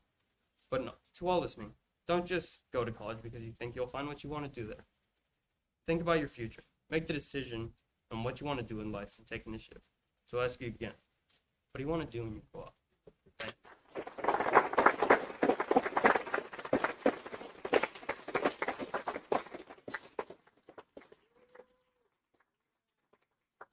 Questions? In the back.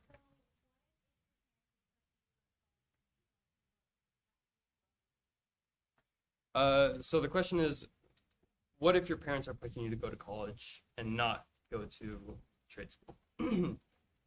Well,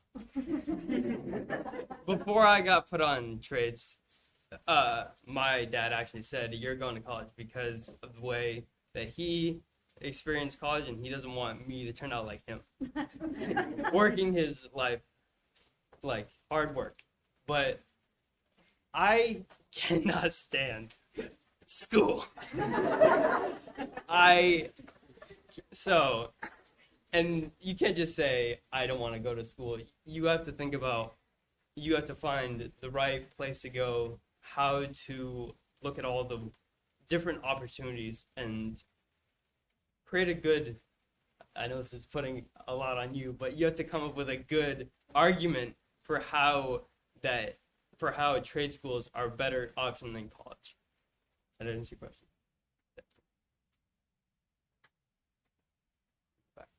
So what if you got a bright future So he's asking, what if you get a bright futures?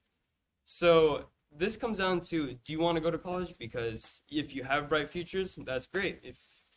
If you can go for no money, go ahead. But you also have to think, do you want to go to college? Do you think that just because the money is there, you want to go? Or are you going because your parents say so or something like that? So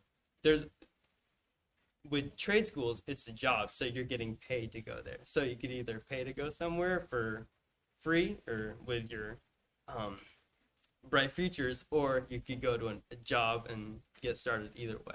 So it's kind of a judgment call. So do you want to keep going, or do you want to start on another track? Does that answer your question? Yeah. Yes, sir. So I went to a vocational high school, and so there was Good. value in taking some of those hands-on courses. Do you think that there would be value in PEP offering perhaps like a vocational overview course, where you could get hands-on experience in electricity, mechanics, so the different vocational fields? So the question is, do you think PEP should start? Do you think PEP should start like teaching vocational schools? Is that But just provide an overview, an Oh. introduction to it for folks that might not come from that background. so? Like get them educated. Yeah, just show them what the career field might be. So the question is, how do you think, or the way that PEP is made, do you think they should show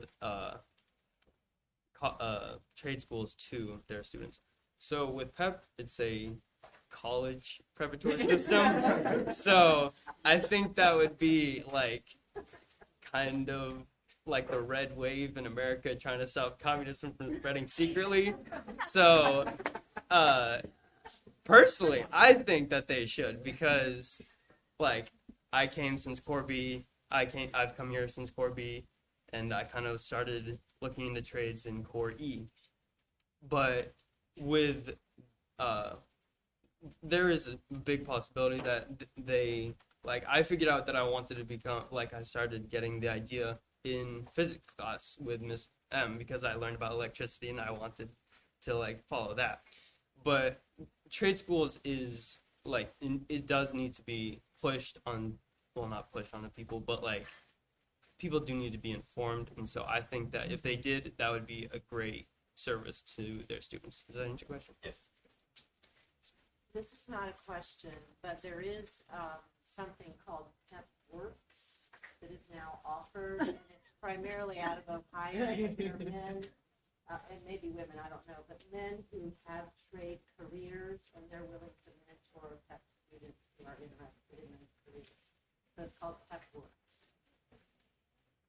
There you go.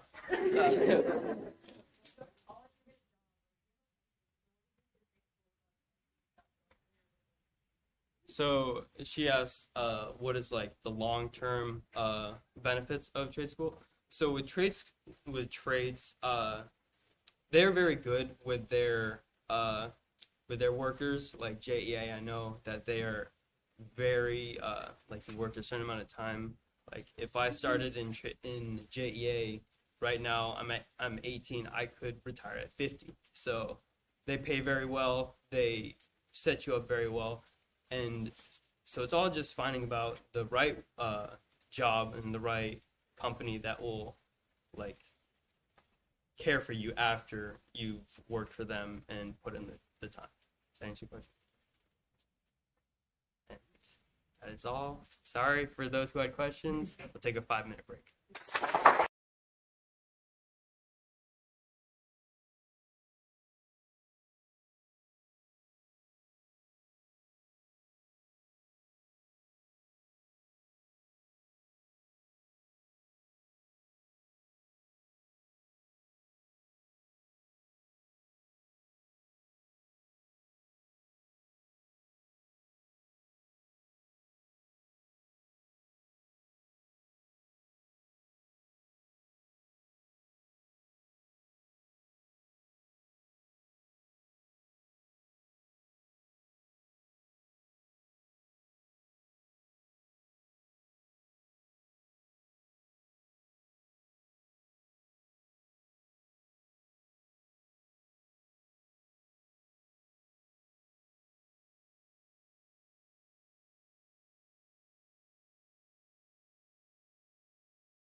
Now presenting, we have Zoe Slack. She has been here since 4A, and she plans to go to Maryville in the fall with a scholarship in volleyball.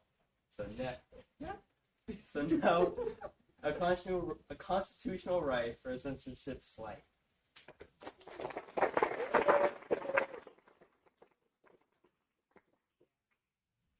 Are you the kind of person that likes others to make decisions for you, or do you like to be in control? I believe the answer is pretty self-explanatory. I mean, even if you like to be controlled somewhat, there's still a part of you making that decision at least. But what if I told you there's an extreme in which you weren't even aware you're being controlled in the first place? Americans are unknowingly being constantly controlled today and abandoning original ideals upon which their nation was based. America was founded and based on ideals new to society and the world: equality, rights, liberty, opportunity, and democracy. The roots of America were dug deep in the Christian belief system, that all men are created equal, endowed by their Creator with certain unalienable rights. In the past, opposing viewpoints were welcomed and differing opinions valued. Even things that were hard to hear were protected under individual rights. But today, things have changed. Only one view is acceptable. Schools had referred to the Bible as the foundation of truth and how to teach correctly and wisely. But now they have shifted to evolution as the foundation for learning. Sin, instead of God, has become the mentor of life and how to live it to the fullest. Feelings are now the ultimate guide in decisions and direction. Founding principles, cornerstone ideals, constitutional enforcement, and fundamental unity are all crumbling at the hands of society. America has established in the Constitution freedom of speech as a right to every citizen and promises no censoring of beliefs. And this has become a problem today because Americans are lacking a voice if they don't support the narrative of today's dominant society. Because of this failing system to incorporate everyone's view, primarily one side is heard, leading to a lack of perspective. The media perfectly illustrates this major defect. Media outlets are traditionally led and staffed by individuals on the political spectrum, leaning towards the expression of a select viewpoint. And those are only the news outlets. Social media outlets are nearly all controlled by the young people on these apps, often providing one point of view. And many times people who defer an opinion are either silenced or don't speak up in the first place. This nation's safety, integrity, and unity are at large. I don't say this lightly. Every day something new happens in life, whether it's a conversation with a stranger, a tragedy, a joyous moment. Any kind of altercation can alter one's perspective and worldview. Whether it's realized or not, people are influenced easily, especially by the constant one-sided opinions that the media displays. There's a difference between respecting each other and voicing opinions and just throwing your ideals down someone's throat. Whether it's realized Okay, the problem with society that's developing today is that many don't even receive or hear what the other is saying. How can we make informed decisions based on such a lack of listening? And what happens is, in the end, no side heard, no knowledge earned. Secular society almost encourages this with the fact that they don't hide their utter distaste for another opinion. Secularists have their views and they consistently express the acceptance of everyone, but oftentimes this is proven to be false. Mainstream archetypes persistently state certain ideologies through the promotion in commercials, ads, social media outlets, etc., that they have this all-encompassing acceptance for everyone. However, they are pushing an inconsistent sense of safety. And the problem is, so many are buying into the safety net, but when they fall, it'll be too late to realize the true damage done. So the First Amendment of the Constitution makes freedom of speech one of the foundational freedoms of the American citizen. Partial truths of modern society have resulted in a censoring of this right for individuals whose worldview differs from the dominant culture. In this speech, I will discuss the foundations of that freedom. I will then show how that is under attack. And finally, I will reiterate the importance of truth in a society that values it less and less. The constitutional Christian principles on which this nation was based clearly state that freedom of speech is a right not to be censored. The First Amendment of the Constitution also strictly prohibits the suppression of religious liberty. The First Amendment states that Congress shall make no law respecting an establishment of religion, or prohibiting the free exercise thereof, or abridging the freedom of speech, or of the press, or of the right of the people peacefully to assemble and petition the government for redress of grievances. The First Amendment offers protection against the government overtaking the opportunity to speak freely. Our founders built America upon the foundation of such ideals that the government would never get to the point of interference in the people's voice and their rights. A National Review article reminds that the First Amendment ensures that even things that we find offensive should find protection. The government cannot compel us to silence. Author Jay Koss states, our First Amendment freedoms combined, freedom of religion, of assembly and petition, of press and speech, give us the right to think what we like and say what we please. And if we, the people, are to govern ourselves, we must have these rights, even if they are misused by a minority. This is crucially significant because even if one may not be interested or in agreement with another in their worldview, it is still a right to be able to speak freely and discuss with others. We gain much from deliberation with others, and to shut out even the minutest detail of what they may say because they defer an opinion keeps us in ignorance. This doesn't just concern opinion in politics, but also religion and the expression of it, which is a right not to be prohibited. As stated by the Legal Information Institute at Cornell Law, the First Amendment forbids Congress from both promoting one religion over others and also restricting an individual's religious practices. It guarantees freedom of expression by prohibiting Congress from restricting the press or the rights of an individual to speak freely. The First Amendment offers the necessary means in which to be able to equally express in any way and assemble for any religion or practice we engage in. As Philip Hammond in the book With Liberty for All keenly writes, it is rather that the American government, which in governing what must judge what is and is not religiously permissible, is itself required to remain agnostic or secular. The government's impartiality towards freely exhibiting one's faith or worldview is a necessity. The neutrality required of the government does not include a leniency or a preconditioned scripted outcome. Many believe, however, that obtaining false information is too easy, and censorship is a necessity. G.T. Marks, an International Encyclopedia of Social and Behavioral Sciences, talks about how some censorship is largely symbolic, offering a way to enhance social solidarity by avoiding shared insults. It may be a form of moral education, as with prohibitions on racist and sexist speech. Censoring of certain truths can be seen as beneficial in numerous ways. The lack of communicative threats in concern to violence, hate, politics, religion, and so on. The withholding of opinions and information can become a trivial component to keeping peace and assuring that impressionable people aren't misled. With this censorship, one can voice their own personal truths and lack the persistent slander and retaliation to it. An article written by Tony Fauchery, an Australian leading speaker and writer on mind, body, health, empowerment mentions, whilst one not need to die for his truth, since we have become liberated from oppressive societal ideology, realizing your truth represents the highest act of authenticity one can attain. There can be so much more to gain by the inner peace and personal truths rather than using truths defined by society. It can be beneficial for many media outlets to censor their users in order to benefit them and their users. And as a result, they have to claim a certain narrative that may or may not be what they actually believe. And with that in perspective, it comes to the suppressive half-truths, one could say, or the full truth uncensored. This clearly shows that hazy judgment caused by falsehood can easily be a problematic result of suppressive media outlets, news articles, courtrooms, and shifted truth in general. The involvement of the First Amendment is annihilated in the censorship of the courts of justice. The minority's over-abuse of free speech is an infringement of the rights of all peoples of America originally constitutionalized. For example, an article for BBC News presents the case of a baker in Colorado and his right to refuse to bake a wedding cake for a homosexual couple because of his Christian belief between a man and a woman. What a concept. The state ruled against him, that decision had violated Mr. Phillips' rights. The report continues. The Supreme Court's majority opinion said that the Colorado Civil Rights Commission had been biased against Mr. Phillips. Justice Anthony Kennedy wrote that while Colorado law can protect gay persons in acquiring products and services, the law must be applied in a manner that is neutral towards religion. In this instance, the smaller court of Colorado had made a devastatingly unjust ruling, which the Supreme Court had to overturn. The Colorado State Court utilized their small standing to try to make a prejudiced, unlawful ruling against the religious baker. Mr. Phillips had the right to refuse to make the wedding cake for the gay couple because it stood in conflict with his beliefs. The couple falsely brought this case to the suppressive court of law. This attempted suppression of religion by the lower court rings loud and clear and creates a shifty foundation for battling anything in America, whether it be politics, religion, or ethnicity. By attempting to silence voices with which we disagree or religious ideas we find offensive, we lose the ability to discuss, debate, and learn from another. Americans cannot stand down in fear that they may be admonished for their perspective. Another article by the National Review, written by James Koss, reminds us of founding father James Madison's view that the Constitution could divide power this way and that, but in the end, it's the people, and only the people, who rule. And for the people to rule wisely, they have to be able to communicate with each other freely and without fear of reprisal. People's deliberation over varying ideologies is what this nation is all about.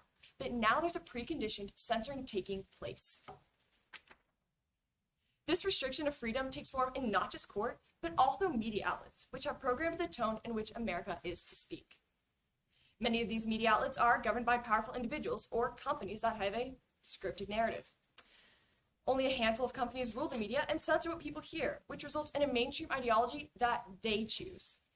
This is a problem because, according to a tech news article, objectivity in journalism is an illusion created by the elite class to give the appearance of balanced news. However, there's no such thing as unbiased news.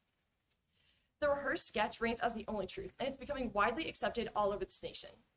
In an interview with Erica Anderson, who has written for several national news publications and worked in national politics, she stated that news reporting should include all of the relevant facts, even if inconvenient to their narrative. With a preconceived bias, they may not even simply be noticing the inconvenient facts because they are searching for ones that will fulfill their narrative. However, for too many, the narrative is all that matters.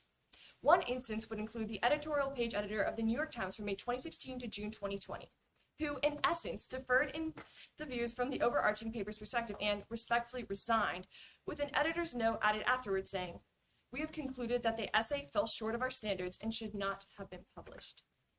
The paper had a preconditioned idea of the political stance in which he needed to take on issues. He wrote against them, and he was shunned because of it. In an article written by Bruce Herring, PMC Associate News Editor, wrote how in February, Amazon seemingly refused to sell a certain children's book that questioned the transgender ideology. And Herring wrote saying, Amazon was openly signaling to conservative Americans that their views were not welcome on its platforms. They found it apparently offensive to the transgender children movement. However, Amazon has not commented on the removal of it or the explanation thoroughly backing their reasoning either. This is a complete insubordination. By authorizing this restriction, Amazon is protecting one viewpoint, the transgender secular one. It is just the start to the silencing of an opposing view. If Amazon, a major company that massively sells and quickly delivers almost anything, determines not to carry something, then who or what will? This restriction promotes America's calamity, and as a result, the freedom of truth and rights has thus become a modified version of itself. It extinguishes foundational liberties. According to authors William Wines and Terence Lau, not only silences critics, but restricts the flow of information in order to modify their behavior or conform their opinions. This screening of information is insidious and undermines what it means to be a free people in the democratic sense. The withheld information isn't what's protected by the First Amendment. It's the protection from the interference with it, and that's what's being abused today. The constitutionalized principles with which the United States of America was founded are being restrained and roped down by the corporations that proclaim a false sense of truth, which is truth as only they see it. Today, truth has become relative in belief and unscriptural by definition. In the simplistic components that construct the foundations of truth, one must remember that partial truth isn't truth at all.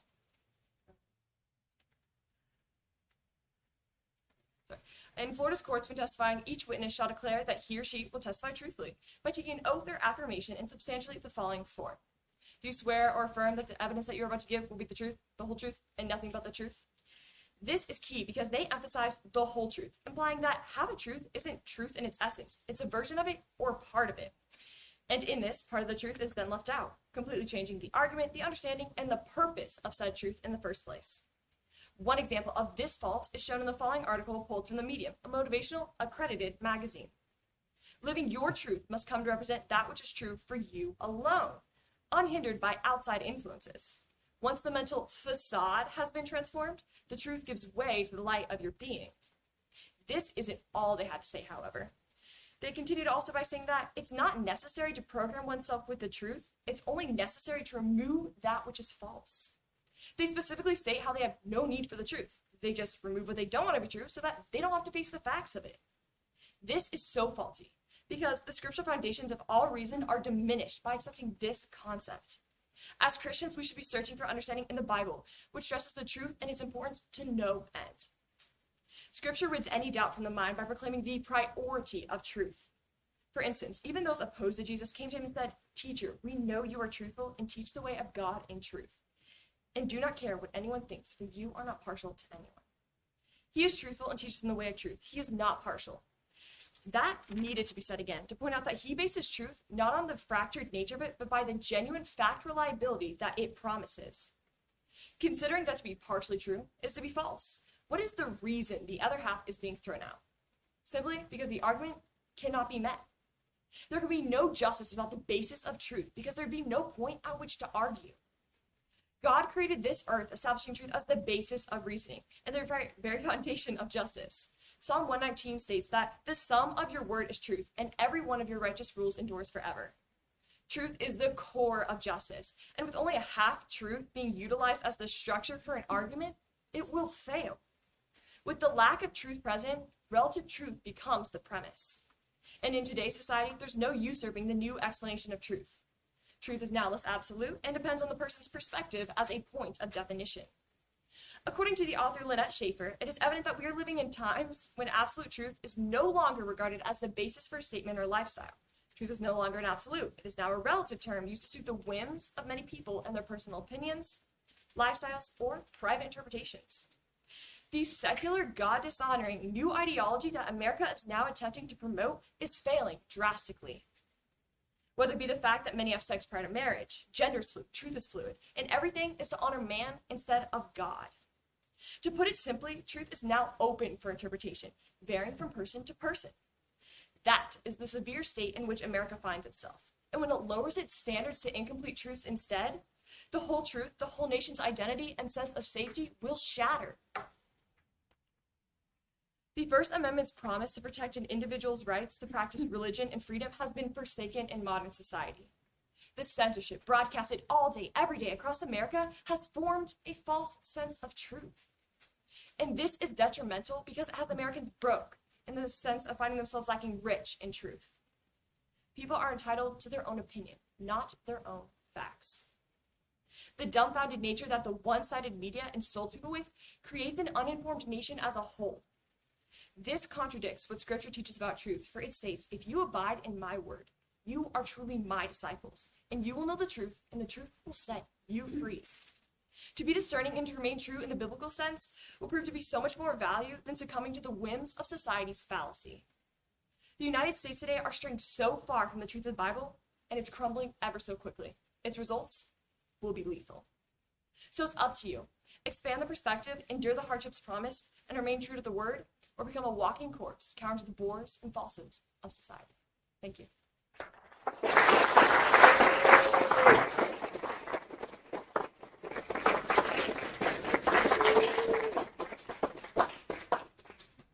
Questions?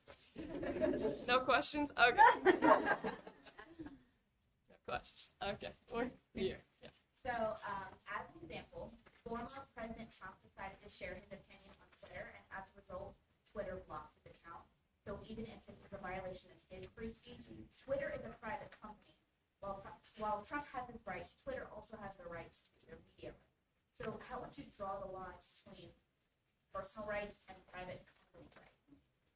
Okay, so your question was, so for private and public companies, there's different rights, of course, associated with each. And how do you find the line? Like, for example, you give the example of Twitter and Donald Trump and how he got removed from it.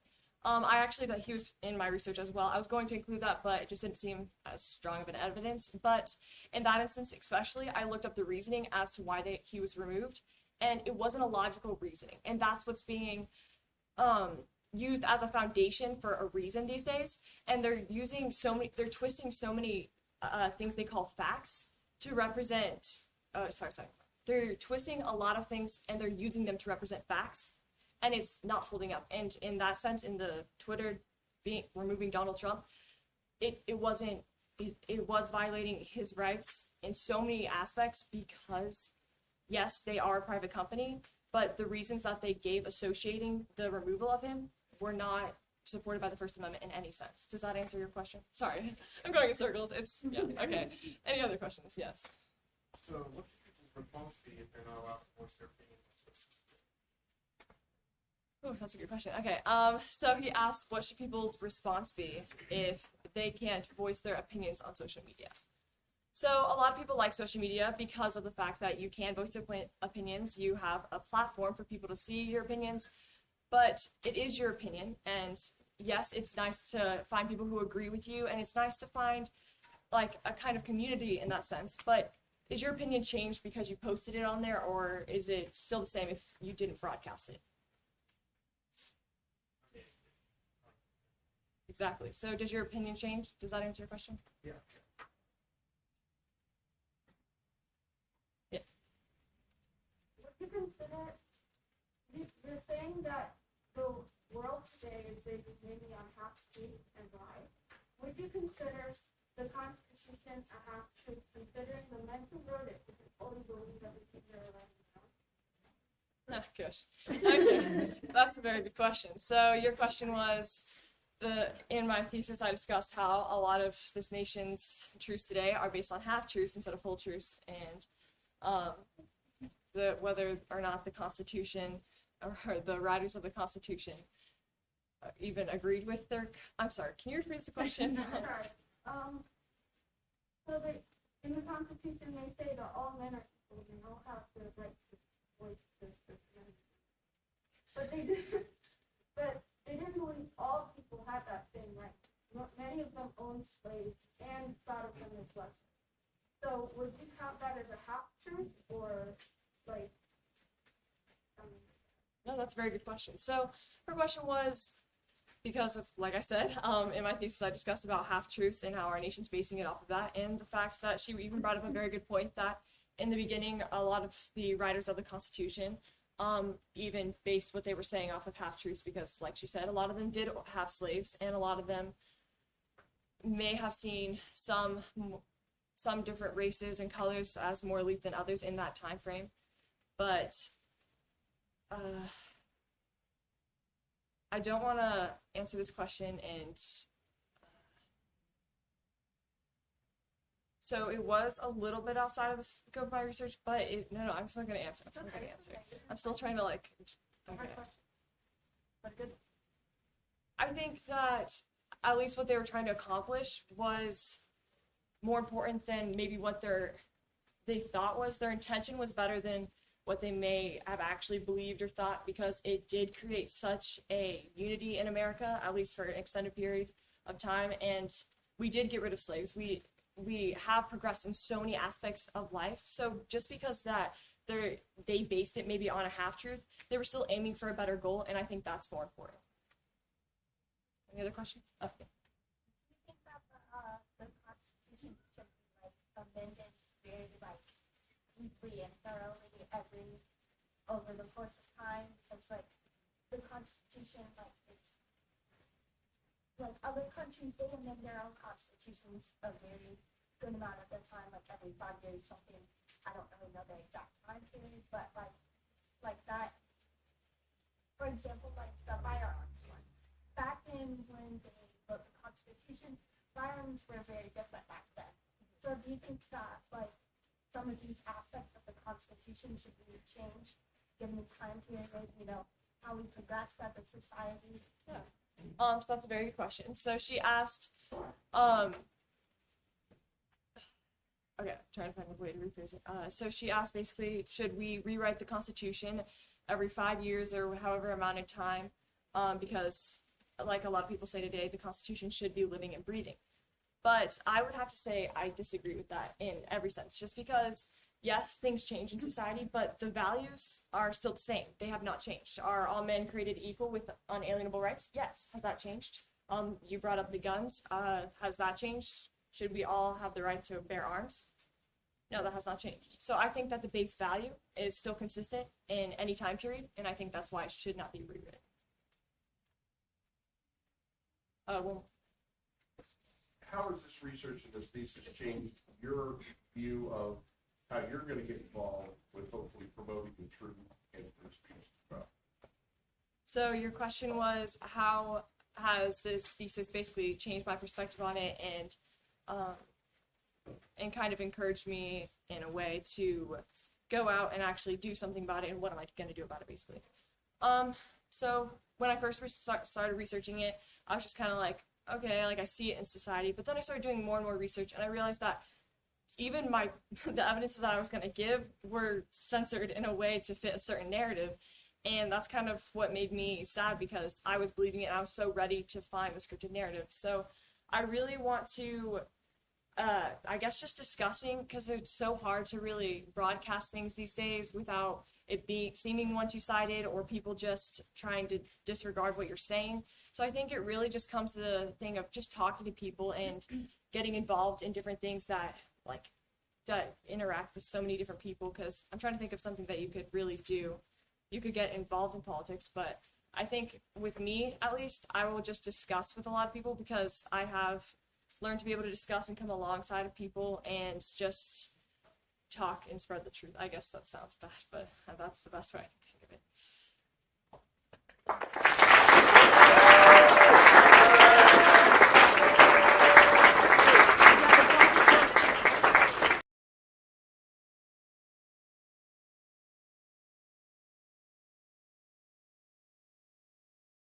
It's fine.